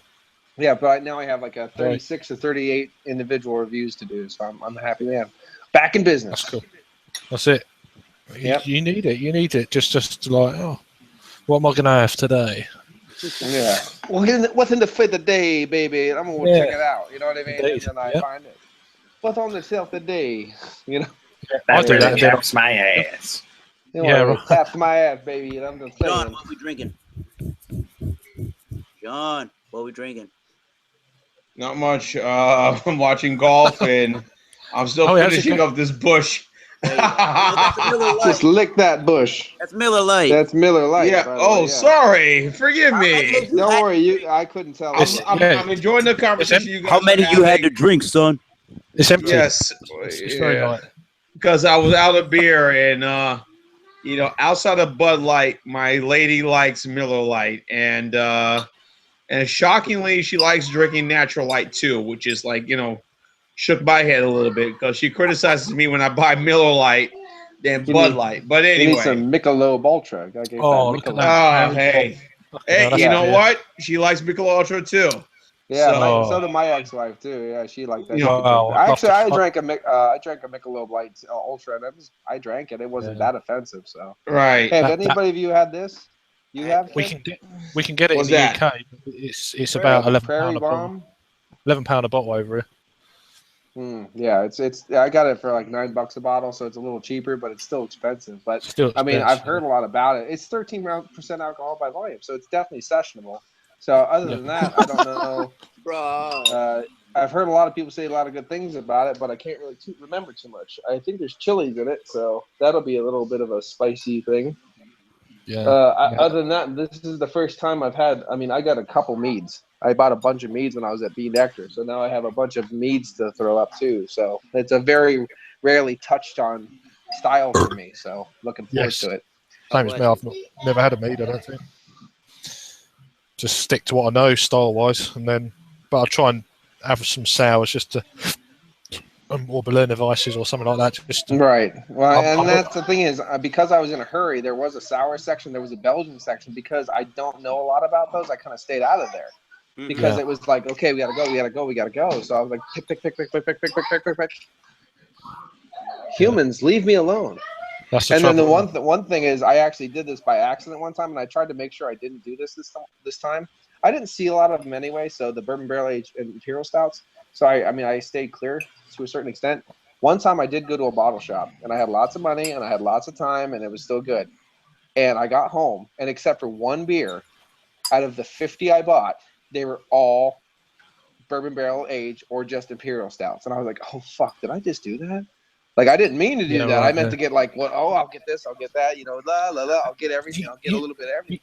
Yeah, you bought was it a $38 bottle out? Did you drink that in the end, and was it any No, good? no, I didn't drink it yet. The Kunin's Right. raspberry ice block, which is a 16 ounce, 500 ounce bottle or whatever, milliliter bottle, 500 and ounce? it's $32 a bottle. I'm like, oh, how much was it? Yeah. Well, you Don't bought it. order beer. Don't order bottles Pissed. of beer when you're drunk. Yeah, right. Yeah, I was about to So I say. ordered 2 of them, and one for me and one for my friend.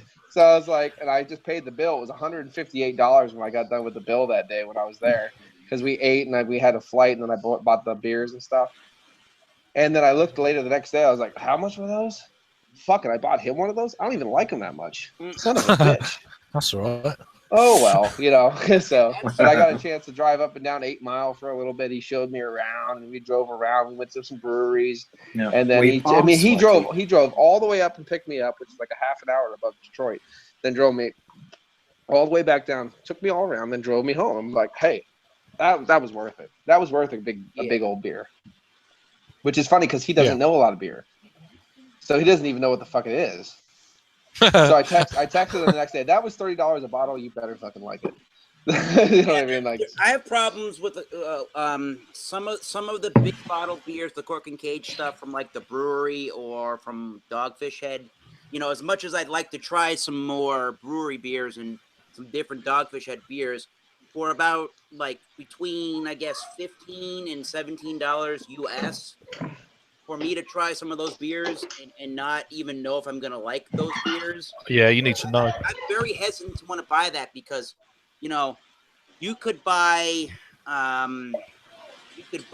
Lagunitas IPA, even a 12-pack of that for about that. well, no, it's not about that. It's about experimenting and experiencing. That's the point. This is 12.7 fluid ounces. That's it. This is a little bit over a pint, and it was $32 a bottle. Yeah, The thing is, the problem with Dogfish Head, before I don't want to interrupt anybody, but the problem that I found out with Dogfish Head is they are completely polarizing. See that? See that, Peter? That's all for you. The sexiness. You either love them or you fucking hate them. That's the problem with Dogfish Head, and that's one of the reasons why I always cringe at the idea of buying them, because I've had some of them, and it's either like, this is amazing or this is dog shit. Yeah. Like they were pours. I paid $18 a bottle, and I poured it down the drain because I couldn't drink it. I hated it. So, I need some more beer, guys. I'm sorry, I'm kind of run out, and man, I need to run to the store, give me a bottle of, whatever. How about you Red wine or something. See, No malt liquor. vodka. No malt liquor. Vodka. Natty Daddy. No natty daddy. No malt liquor. Period. Well, where can't are drink- you located at? I keep forgetting. Mobile, Alabama. Alabama. What the hell's around you for breweries? I'm trying to think. He's gonna Well, we got Fairhope. We got, which is not far from me. Of course, if you go to Birmingham and up in Gadsden, you have Good People. You have Avondale. You have, you have Gadsden. You have Back 40 Beer Company. You have Band of Brothers Brewery. So there's a couple of breweries. Right. You have a couple of breweries in that state of Alabama. Those are the things that come. No, you do. You have at least about 17 or 18 breweries here that comes to mind right now.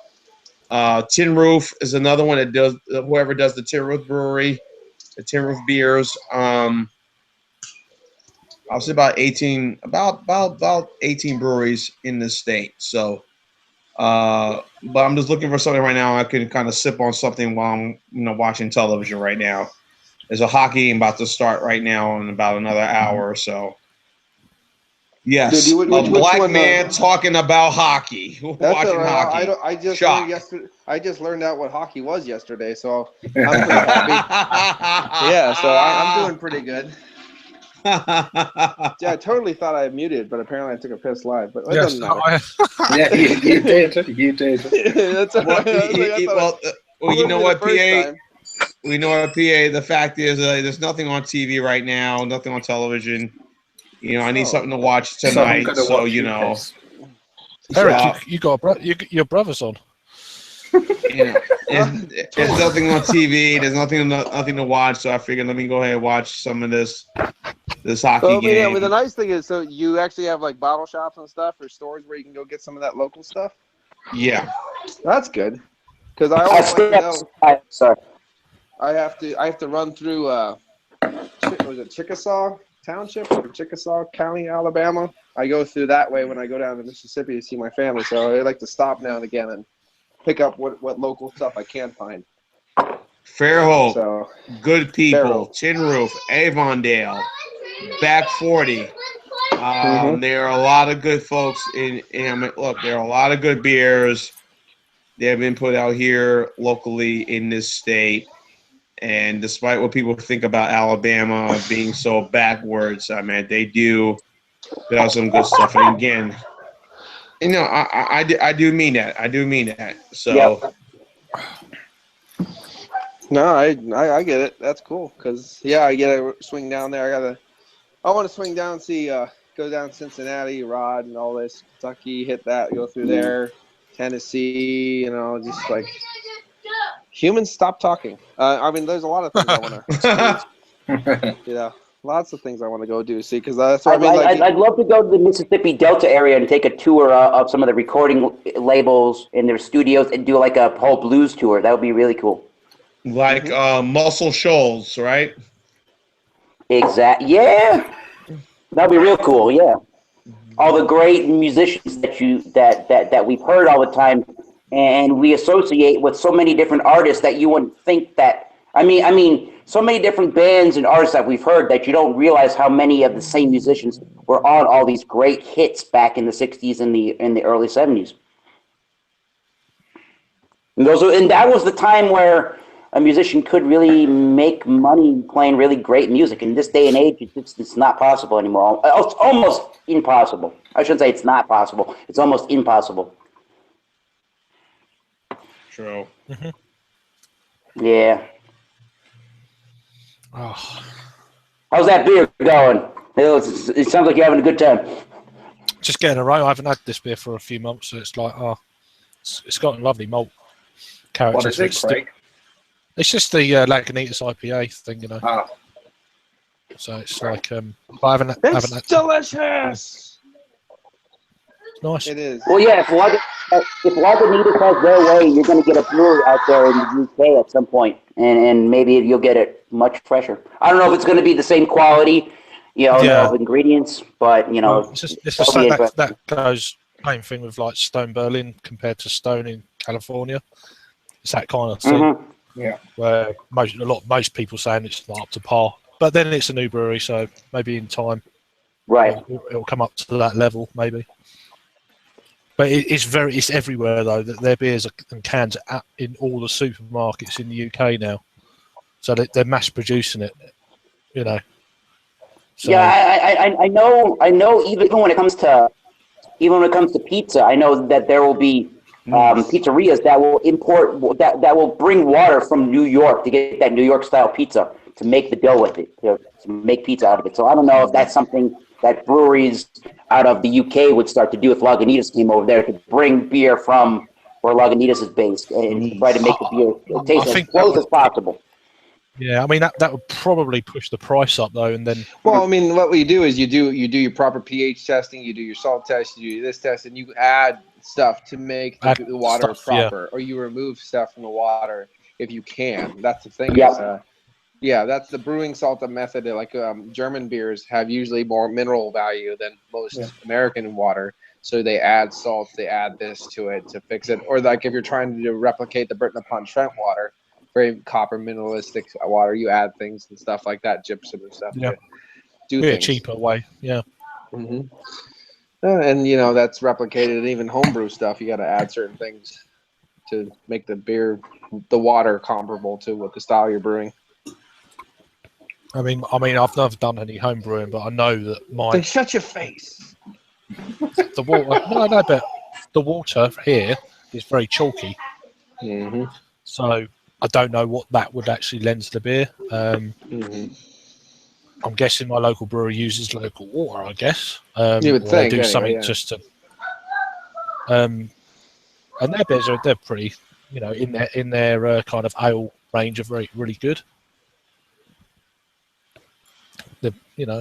But it's all relative, really. I mean, it's just something you've got to learn. I mean, I'm okay with taste, but brewing it, nah, I don't know. It's fun. You should give it a go. But yeah, I'm thinking of doing it. I want to plant some pops out in the garden. Okay, but it's obviously Mr. fucking gonna take a while. 10%er, just calm down. Like, you gotta go fucking super serious. I'm gonna plant the fucking hops. I'm gonna mow down those 2 houses next to me and grow a fucking field of malt. Yeah, but Craig, I'd you can't love forget the to. bleach. You can't forget the bleach in the. Yeah, you have to go to the bleach from a Added- mass market Walmart, Yeah. and, Added just bleach, and then no one will respect you ever again. No, That's well, the thing. yeah, but they'll leave you alone, so that'll be good. Well, they'll be dead. I mean, that's a nice thing. Yeah, Here, try this. Yeah. Oh, no good. I'll tweak it a bit.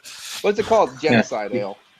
You Yeah, can't just take the drink it. entrepreneurial spirit to heaven. Dead. I'm not gonna. We're not gonna go there on this chat anyway. We've done that. I'm sorry if you gave a person of. Yeah, we were going to town on that. I've never actually watched one of his reviews, but that was fantastic. Yeah, they bleach everything. Oh, do they? That's fantastic. So I'm sure I was like a beer with bleach, and it must taste fantastic. I'm getting nuances of chlorine and like like that first dip in the summer swimming pool. Getting hints of that. Yeah. Yeah. Oh, that was funny. Yeah. Oh, that did make me laugh. People say the darndest things. People. Mm-hmm. Humans, those kind of humans. Like Humans. Humans, yeah. They're all general terms. Repetitively as well. I consider myself a type of Neanderthal human. Not exactly. I'm amongst the high classes. I'm pretty low on the scale. I have a nice brow ridge. Keeps the rain out of my eyes. I am going to. I don't know if I'm going to do this. I'm just fuck it. I paid money for it. I don't even know what it is. It's called Forever Pink from Kunin's Brewing Company. I have no idea what it is. But I'm going to open it up because what happened, I think I told you guys already, I bought the Java Imperial Porter Chaos Vanilla Loveliness.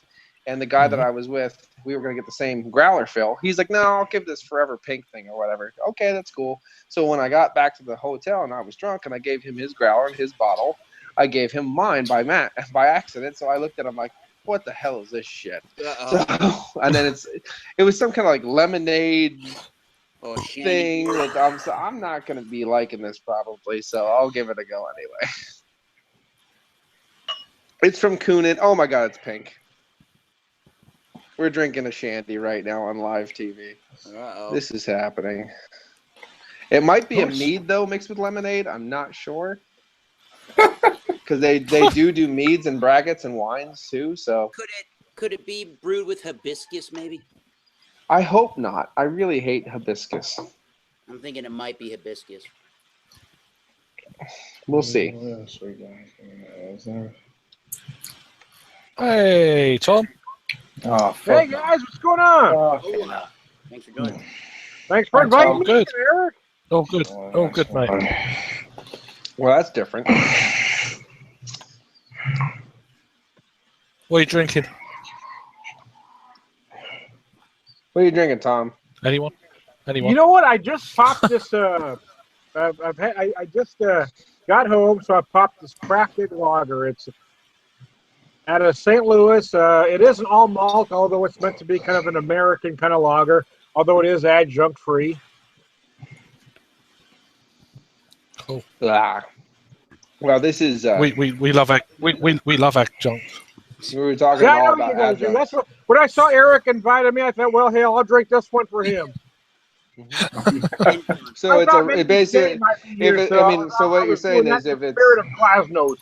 it's like a Great Lakes beer, an American brewery doing the Reinheitsgebot with their beer, basically. Yeah, pretty much. I mean, it's a little sweet, but it's not, PBR sweet. Yeah, but it's water, malt, yeast, and hops, and that's it. Yeah, pretty much. Yeah. Yeah.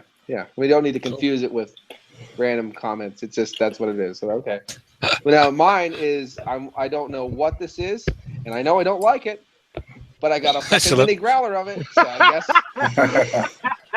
So now you got 64 ounces of something you don't want to drink once? Yeah, I'm not saying it's bad. You might like it in about half an hour. It does taste like there is mead mixed with this, like a honey though. So I mean, this might be crunk juice, and I don't understand it. It tastes like sweet tarts and mead put together. Because it's lemonade, like a lemonade tart tanginess, so almost like I remember back in the day you had pixie sticks and sweet tarts or whatever. It has that kind of flavor to it. But then you have like this wildflower honey in the back too, and I'm like, this might be a very dangerous beer. So since I joined this video late and Eric sent me the invite, is there a theme to this video that I might be missing? No. Well, there was, but happily we got off the rail of that. Just beer and BS. Talk about whatever you want. There we go. Well, I didn't know if there's a specific style or something I should be drinking. No agenda. No. Beer. A wet beer. There you go. A wet beer. It's a safe sir. Coffee. That's what it smelled like when I just What pissed. is that? Is that a That horror was film called or a motor motorbike? vehicle. Oh, right, okay. Sounds like somebody just flushed the toilet. Mm-mm. I You missed think that. somebody just dropped a big log. That's what I think I just heard. No. It's a toilet-powered Paul vehicle. did that. Hey guys, I'm sorry. Hey guys, sorry. I need to get some more beer. I'm all fucking run out. I don't know what the fuck I'm gonna drink right now.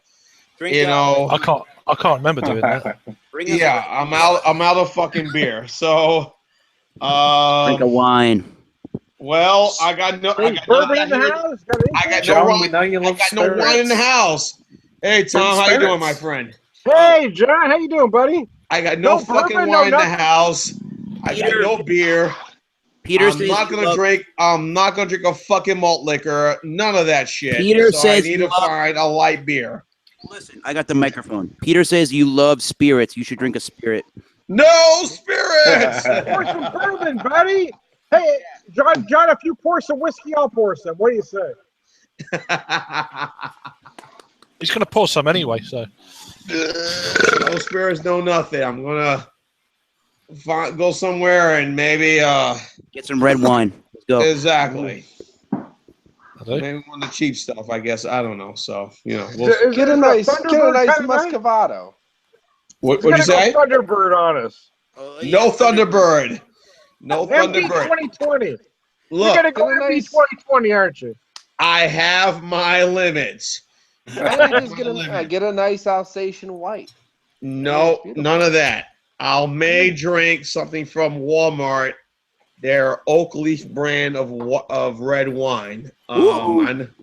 Yeah, I know. People think, why would drink that? It only costs like $3 and change plus tax. You should get Like some $3 big and change. here. Yeah, possibly. No Rockdale, none of that shit. But but I may end up getting something that's reasonable that will be accepted amongst everyone in the panel. So Good luck. Bush Light. You, Right. sir. We don't Just judge, Thomas buddy. douchebag. Get what you you like. just mean You're Tom drinking there, it. don't you, John? Hey, if you want just to go, mean why Tom. not? Who are we to judge you? That's it. You drink it. That's it. If it's shit, then well, there you go. It's your fault.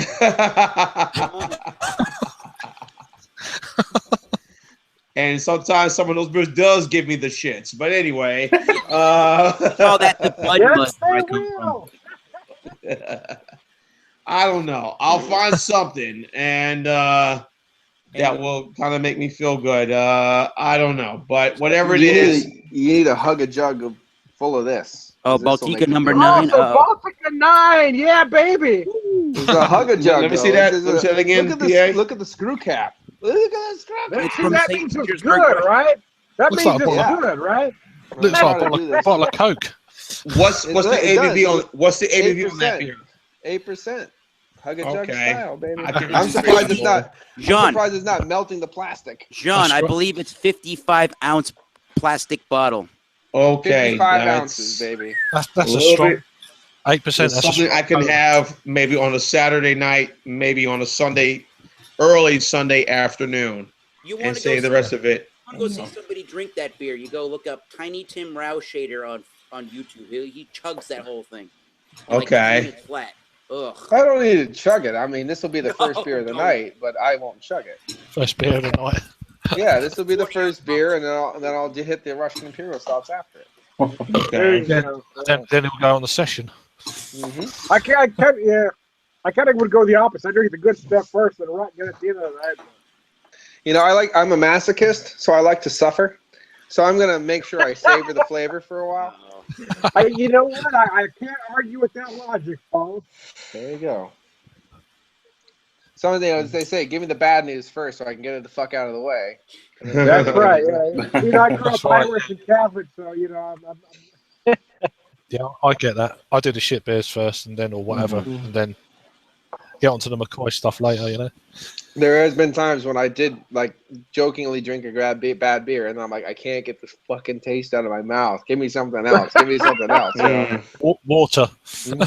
Water doesn't do it. I was like, I Oh, I right. think I That's remember reading that My shit. Lanta. That's bad then. let me chew on some Tylenol for an hour. Yeah. There you go. Oh man. Well, I remember Wow. this. I tell you. What the hell? So Got my Billy Bob stuff. I got all ready for my date, and Peter barely showed up. Shaved up. We're gonna do some Buffalo Bill action with his road cones. Just what I do. Nothing. Nothing. Just normal. He didn't Just appreciate it. normal Treat fare. them mean, keep them clean. There it is. All right, Mr. Hayes for days. Just calm down. Oops, there it Did is. John go to sleep on us again? Mm-mm. He's gonna go get some beer. It looks like he passed out. He's no, on I his, haven't. I haven't passed He's out on yet. his, You're looking up the He's greatest pondering. beer of all time. yeah, He's he's, wa- he's well, just he's on his mobile phone. Hang in he's there, ordering buddy. a bottle. He He's is ordering a watching bottle of ball. wine. Yeah. Just go get a 30 rack of Genesee cream ale. All right. Well, I have to drive almost maybe like 10 minutes away to get that. Unfortunately, not around the corner. So 10 minutes. Yeah, Oh. I don't. yeah, 10 minutes away. Yes. I have this feeling you shouldn't be driving anywhere. No, I think I'm gonna chill in the house right now. I'm probably gonna get me a go in the cover, get me a nice little cup of green tea, and just kind of chill for the rest of the evening. So I think that's what I need to do right now. Just chill out, no drink and drive. A strong green tea. Strong tea mixed with whiskey. None of that. Tea. None of that. Coffee. Coffee. No Yeah. spirits. So I think somebody will ask you to drink tea. right. So How's and the you're golf watching, getting on? yeah, How's the golf getting on? yeah. I'm watching the golf. Actually, I'm watching the Players Championship right now. It's It's on right now before they start the hockey game. Pittsburgh and Ottawa right now. Like I care. Yeah, exactly. Like I really give a damn about hockey. But like I said, there's something on TV. Like I said, there's something on television tonight I can watch. Sports wise, I don't watch. I very rarely watch network television unless it's documentaries on PBS or something. I else. was just in my programming class, and my instructor's like, "Well, none of my teams won last night." And I said something about, "What about the Penguins?" He goes, "They beat my team." I'm like, "Ha, you suck." And I was like, "Oh, wait a second." So, because he talked about hockey, so I was like, "Wait a second, the Penguins are from Pittsburgh and they play hockey, and that's what hockey is—the game with the sticks." And I was like, "I got it." Ha ha, you suck. So I was like, "That's what sports guys do. They berate each other when their team wins." So that's what I did. He's like, "Okay." So Paul's not a woman with a beard after all. Yeah, for that day, I was actually a man for a second. I actually I did all like man stuff. I applaud you for trying to be a regular guy for a half a second. I tried, yeah. It worked for a little thing, and then he said, "Guess who's failing?" And I went, "Oh, okay. Don't make fun of people that are above you or hold grades." Okay, I got you. Okay, life lesson. I should have learned this when I was 12, but you know what? I'm a little older than that. I'm just behind the times. For people who hold your fate in your hand. Exactly. He's like, "Yeah, guess who's failing?" I'm like, "Ah, shit. Okay, go Ottawa." I don't know what to tell you. Oh, by the way, just about to tuck into a real beer. Don't know if you can see that. Weltenberger, the Dunkles Radler. Uh-oh. Yeah. Oh, excuse me. What you say? So basically, we're both drinking weird beers right now. No, That's mine's good actually nice. Ooh. This tastes like apple juice, mead, and lemonade all mixed together. It's weird. I can see you enjoying That sounds much better than this. Which is weird because Weltenberger makes fucking amazing beers. It is, as far as Radlers or Shandies go, very good stuff because it's dark beer as well. It's not just like a Hellas lager. Mm-hmm. Well, Kuna makes really good beers, and I'm still drinking this, so I guess there is something to be said by that. Kuna makes great beers, but for some reason I'm drinking this. So it'd be so great if there was no actual alcohol in that drink, Paul. If there was It's no just alcohol in it, I could at least chug slightly not even hard shandy or hard lemonade. I'd share it with Rod. I'd be like, "Rod, you and I are sharing this right now." Nothing can beat that Amstel Light Rattler, which is like 3 or 2.5% alcohol by the way. Yeah, well, at least it's not carbonated. Oh shit! Oh, I'm dying here. Oh dear. I just made sure that because I'm starting my diet on Monday, so I made sure that I ate 27 pounds of fried food today. So now I'm a little blue up. Yeah. Yep. He only eats the female victims. Ooh. That's his diet. There's plenty I in the didn't say freezer. what I fried. I just Is that Jean's icon, or did he pass out? He passed No, out. I'm not. I'm not passed out. He's watching. He's watching golf. Get some red wine. Microphone has I spoken. thought it was Get the red wine. icon for a second. I'm just chilling out, just listening to the conversation, listening to the banter. Get the I'm red just like, wine. Microphone drop. Yeah, he's Exactly. three over par. A hush falls over the crowd.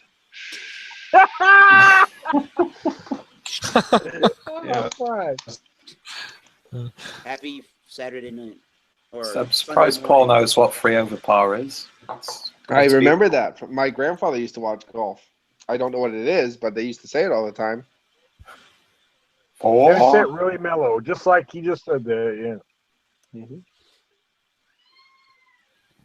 Oh, what's that? That was my kid screaming because you got knifed. It's okay. Whoa. It happens all the time. Nothing trivial. No, it's okay. knifed by the Out of the forest ordinary. people. Basically, I think pretty much they're like Wolverine. The cut happens and it goes, and just forms back out. They're all fine. Paul's life is like the film The Village. Yeah, basically. Strange things.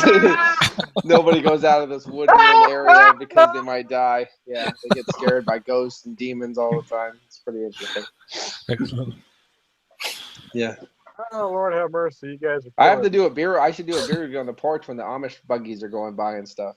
Amish. That'd be awesome. I would do that. Yeah. Yeah, I I would should. love to do that. I keep telling my wife we need to get a little place on the highway because I want to just wave at people as they go by.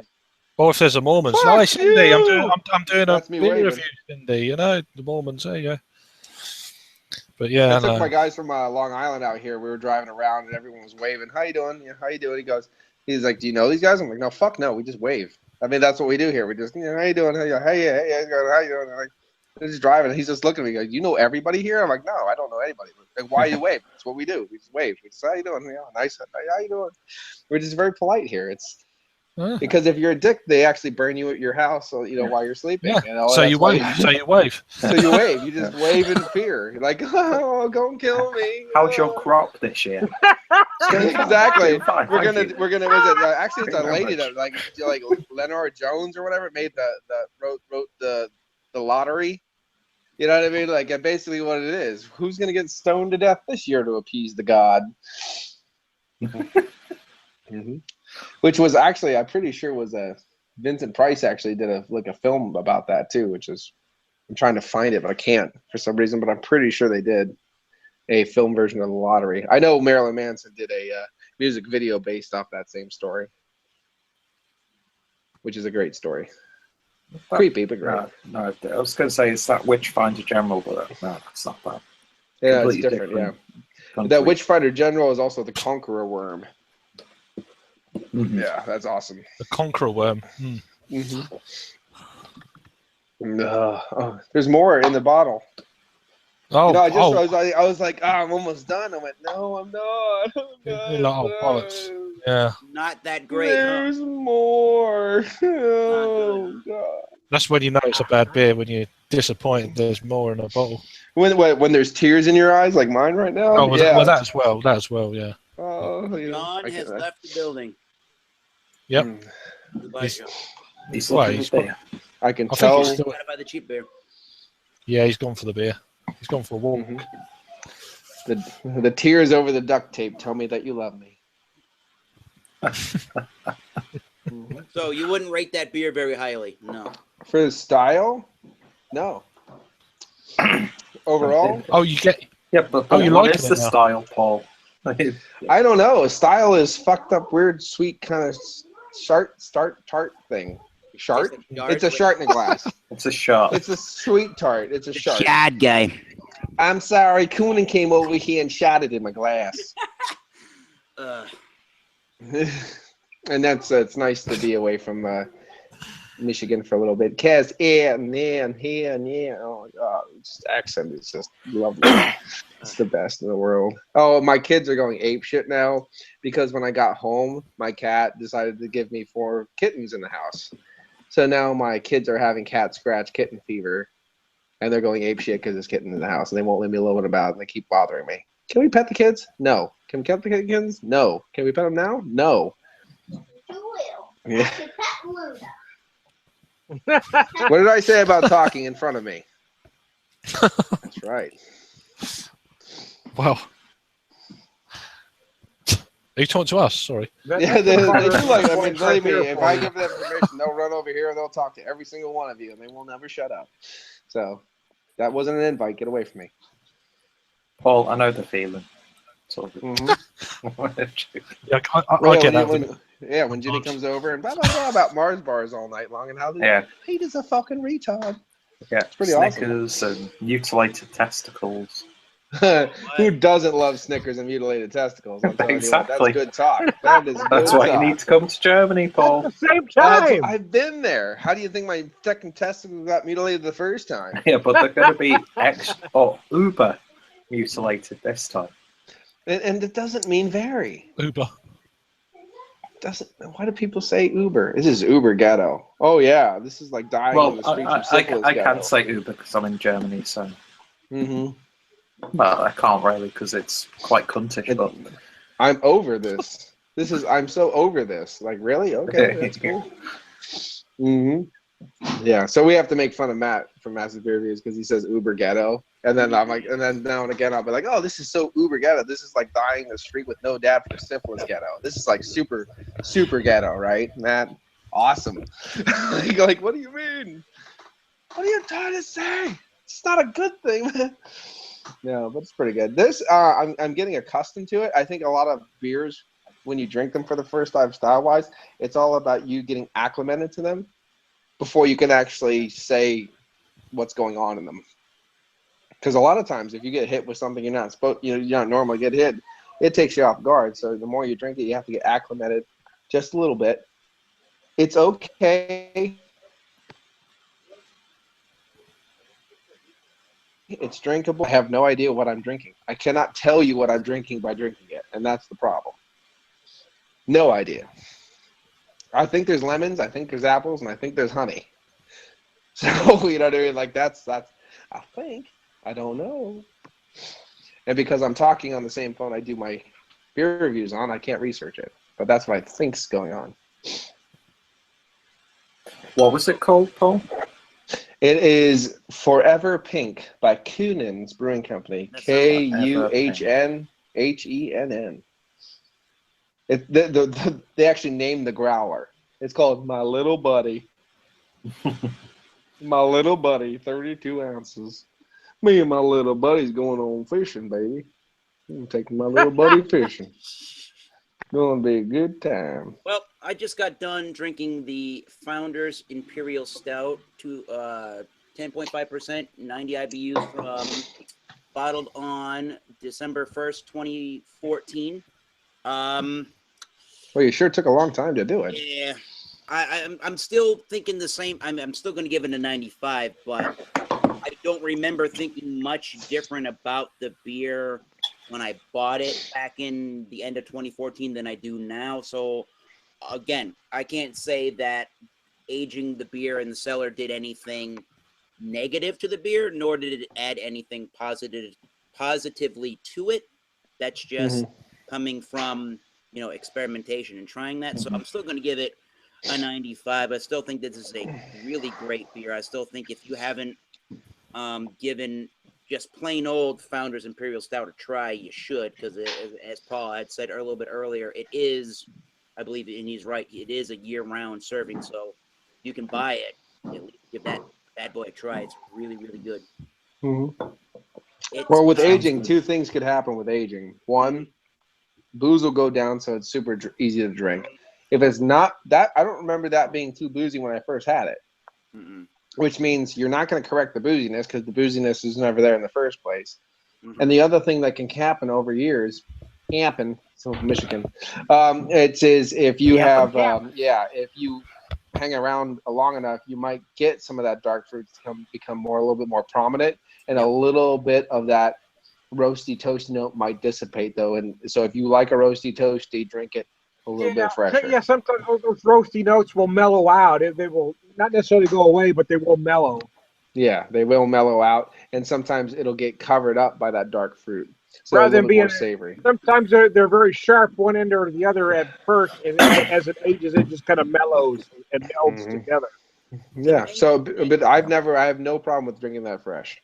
The main thing that I noticed. No, it's great fresh. I've actually aged it for 3 years. It's fine too. But yeah, it's fine fresh. The main thing that I've noticed about it, which I don't know if it's strange or not, but it's just sort of surprising to me at least, is that it still had a carbonation zing to it. It wasn't like, I said it was prickly. It wasn't quite like buzzing on the tongue. But you could tell that it had a pretty good carbonation bite to it, which for being bottled on December 1st, 2014 to opening it now, I found that kind of, I don't know. For me, I kind of found that amazing that it would have that style carbonation still to it.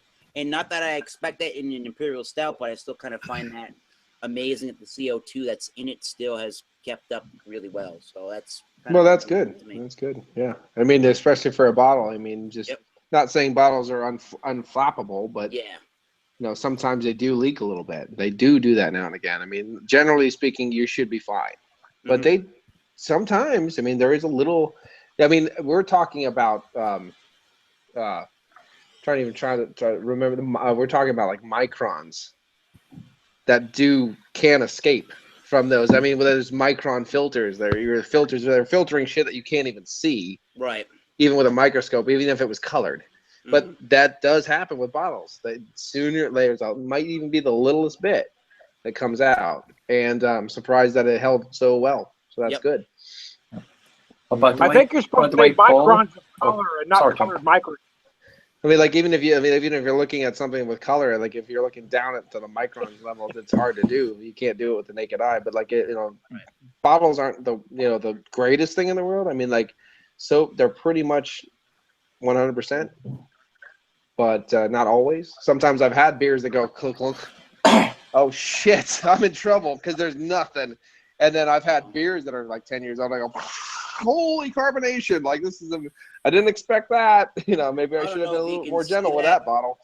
I think you can see that in the bottle. It has a lot of sticky sediment in the bottom of that bottle. Lots of it. I just noticed. Oh, you have a lot of good stuff in there? You should just wick it up and chew it like bubble gum. Boy. Yeah, that's right. Stick your tongue in there like it's your favorite girl. Yeah, basically, get in there and tongue that bitch. That's right. Get in there. Yeah. Yeah, I'm going to blow some bubbles. No. That's your dinner. There it is. Oh, well served. Ooh, salmon, the other pink meat. No, I'm not drinking that sludge. Salmon, the other pink meat. Can I tongue your sliced salmon, baby? No. By the way, Paul, what you're drinking now is cider. So I think you should just do us all the courtesy and just fuck off right now. Okay, see you. Bye. Yeah, bye. See you later, Paul. Shut the fuck up, Peter. Yeah. I knew the guy fucked me because there's apples all around my mouth right now. I'm like, dude, I can't wait to get this guy on the phone and be like, you ordered the most pussy-ass fucking drink in the fucking just like, I can't believe you stuck it with me, man. I hate you. I hate you. And by the way, what I said sounded so much better in that average Joe sort of delivery. No, Joe control me like a champ. You're really bad at it. Yeah, it's like I mean, like, I've actually cried myself to sleep at night because of cider. So everything should leave. That wasn't even like a New York accent. That was terrible. No. I apologize to average Joe if he's watching. Damn, son, you are not getting that right, are you? And Joe doesn't have a New York accent. Oh, Brooklyn, like he's not like that. And I was like, what are you trying to say? Like Northwestern He's got a slight. I detected a slight sort of. He's got that American accent. Chauvinistic bastard. I'm sorry. You guys all sound the same. I don't know. I'm sorry. No, nothing wrong with that. Nothing wrong with that, Peter. Actually, Peter, you all sound the same. Anyway, the one thing you should do is you should do a whole video in your Irish accent. It is fucking amazing. That was funny shit. That was. Your Irish accent. You did it. You did it in your Bex. Oh, I love it. You should do a whole that was hilarious. review in your Irish accent. Right here. They've done a terrible job. At 3.4%. Terrible job. The McGinty and his fermentation. Oh, it's so fucking great. You gotta do it. It's amazing. Maybe next time. The next Irish craft ale that I do. Coming in at 3.4%. Oh, it's coming in at 3.4%. It was great. 330 ml bottle. Sounds bloody lovely, but it tastes like shite. So I'm not going to drink it again. You gotta do it. It's brilliant. It's quite good, actually. I was driving down the road watching it, which is not safe, but I was doing it. I was pissing myself in the fucking car. Nearly crashed. Yeah, I was like, I'm gonna sue him if I crash because I can't do this. This is great. I think I took that fucker back and I watched that over and over and over. Coming in 3.4%. And I'm like, oh my god, this is happening right now. It is so hard. As an Irishman, that is like the racist you can be. It is hilarious. That's really true. Yeah. I was in my ABB class, and there was a I don't know how to, like a female from India there, and she was okay looking, but her butt was fantastic, and we were talking about her butt the whole time. And I was like, if I rape her and she comes, would it be okay if I went, okay, thank you, come again? Is that all right? Like, was that good or not? And they're like, yeah, that's totally fine. I'm like, that's what I figured. That'd be all right. She wouldn't take that as offense, especially if she's face down anyway. I mean, everything's good. Thanks, Peter, for taking us to this territory, Peter. Thanks a lot, Peter. I'm sorry. Thank you, by the way, Peter. Anyway, what you drink? Anyway, it's hard What to do you come back What the to fuck is going on? but Tom's got another beer. Yeah, I know. I saw that. It was a big. thought this was- my wife found this yesterday at an Aldi's. Oh, Stop shaking It's the a can. my box, 7.2%. All right, nice, What's the name of it? big old Well, can. earlier today, it's pretty damn tasty, especially for only $5.99 a 4-pack of pint can. Wow. I've not seen that in my one, but then it obviously works different. The biggest beer that I saw there in Michigan, it was I think I showed the bourbon barrel aged Dragon Milk, the Dragon Milk Stout from New Holland. Here, a big bomber of that is close to $20. Where I bought it was $7.99 a bottle, and I'm like, yes, please. Thank you. Like when you're from PA and you see other people's prices, you're like, oh my god, I just hit the lottery. I will buy all this right now. This is amazing. Because PA prices are so fucking nuts. So the bloody window, it's bloody warm in here. There we go. You can always take off your clothes. Yeah, I could, couldn't I? Not saying you should. I'm saying you could. There's a No, I difference. know. No, of course. Hey, Craig, I'll show you mine if you show me yours. I know he will too. Uh, He is holding you up on that one, baby. I'm definitely going to be fully clothed. I just open the window. It's easier. How many people have done reviews where you look clothed here, but you're not clothed the rest of the way? Because I know I have. Almost every video I've ever done. Yeah. I'm close on the top end. Well, I'm usually wearing boxer briefs every once in a No, I while. mean I'm like free nothing, like completely, but bare ass on the fucking. I mean, right now I'm wearing boxer briefs and a t-shirt. So Mhm. I've done right. lots of reviews where it's bare ass on a cold piece of wooden fucking chair, and it's pretty Yeah. hard. Well, something just happened. I can't really get up right now, so I'll finish the review. It's gonna be one of those kind of deals, like, well, bye, and then I get up and take care of whatever. The stove could be on fire, but I'm doing my You review. just see Paul get up and like, poof, and then video cuts out. It's like, Yep. yeah, we know. Will you get off? Will you We get know. off me? We know. Get off me, you bastard! Get off me! or I mean, get me honestly, off, whatever. Get me off. Well, I was just looking at the size of this bottle hole, and this might actually work. So Depends if you might have been reviewing a cream ale. it's my little buddy.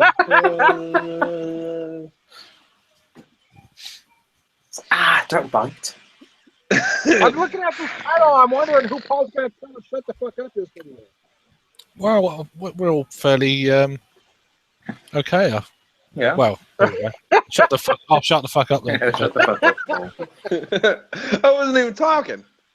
It doesn't I know, matter. but Just I knew what shut you the were fuck going up. to say. Just Oh, say shut the fuck up. Shut the fuck up, Paul. I did that, and I did that for you, by the way. Thank you. And Rod appreciates it. He said, he goes, it was told me. beautiful. He told me flat out the next day. He's like, I said, yeah, I went a little nuts there. He goes, it was okay though because your heart was in the right place. You were trying to make everybody. he's like, you were trying to actually make everybody calm the fuck down and just have a good time, but it didn't work. And I was like, I tried, but my eloquence went right out the fucking door. I drank fucking 15 beers that night.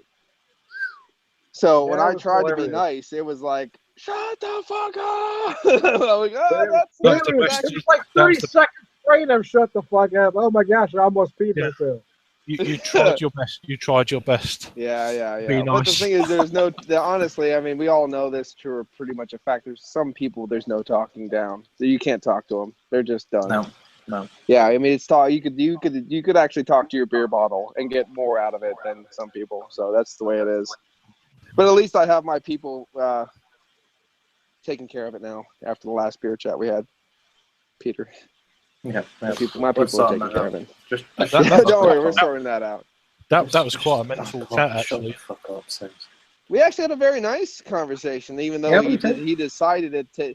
He has this nuanced way of, oh, by the way, I like how he's like, oh, by the way, I just have this documentation right here that I'm going to read off for Paul for no reason.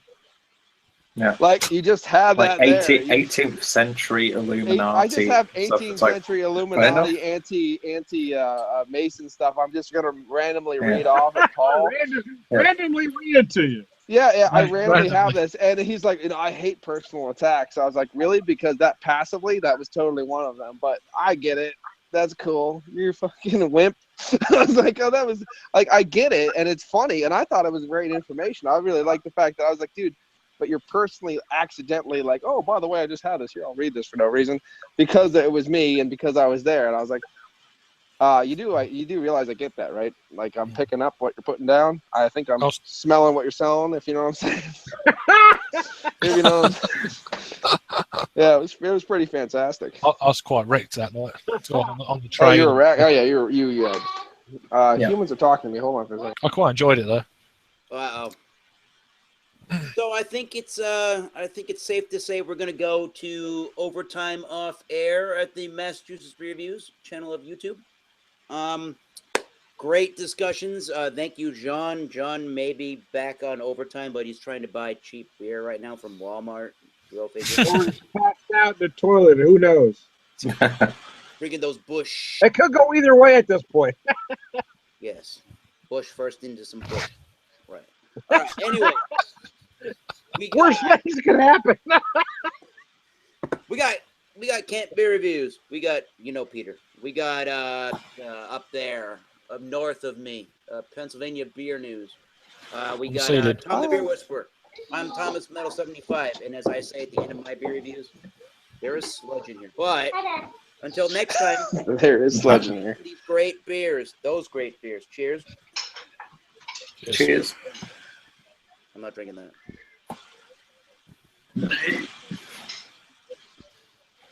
There you go.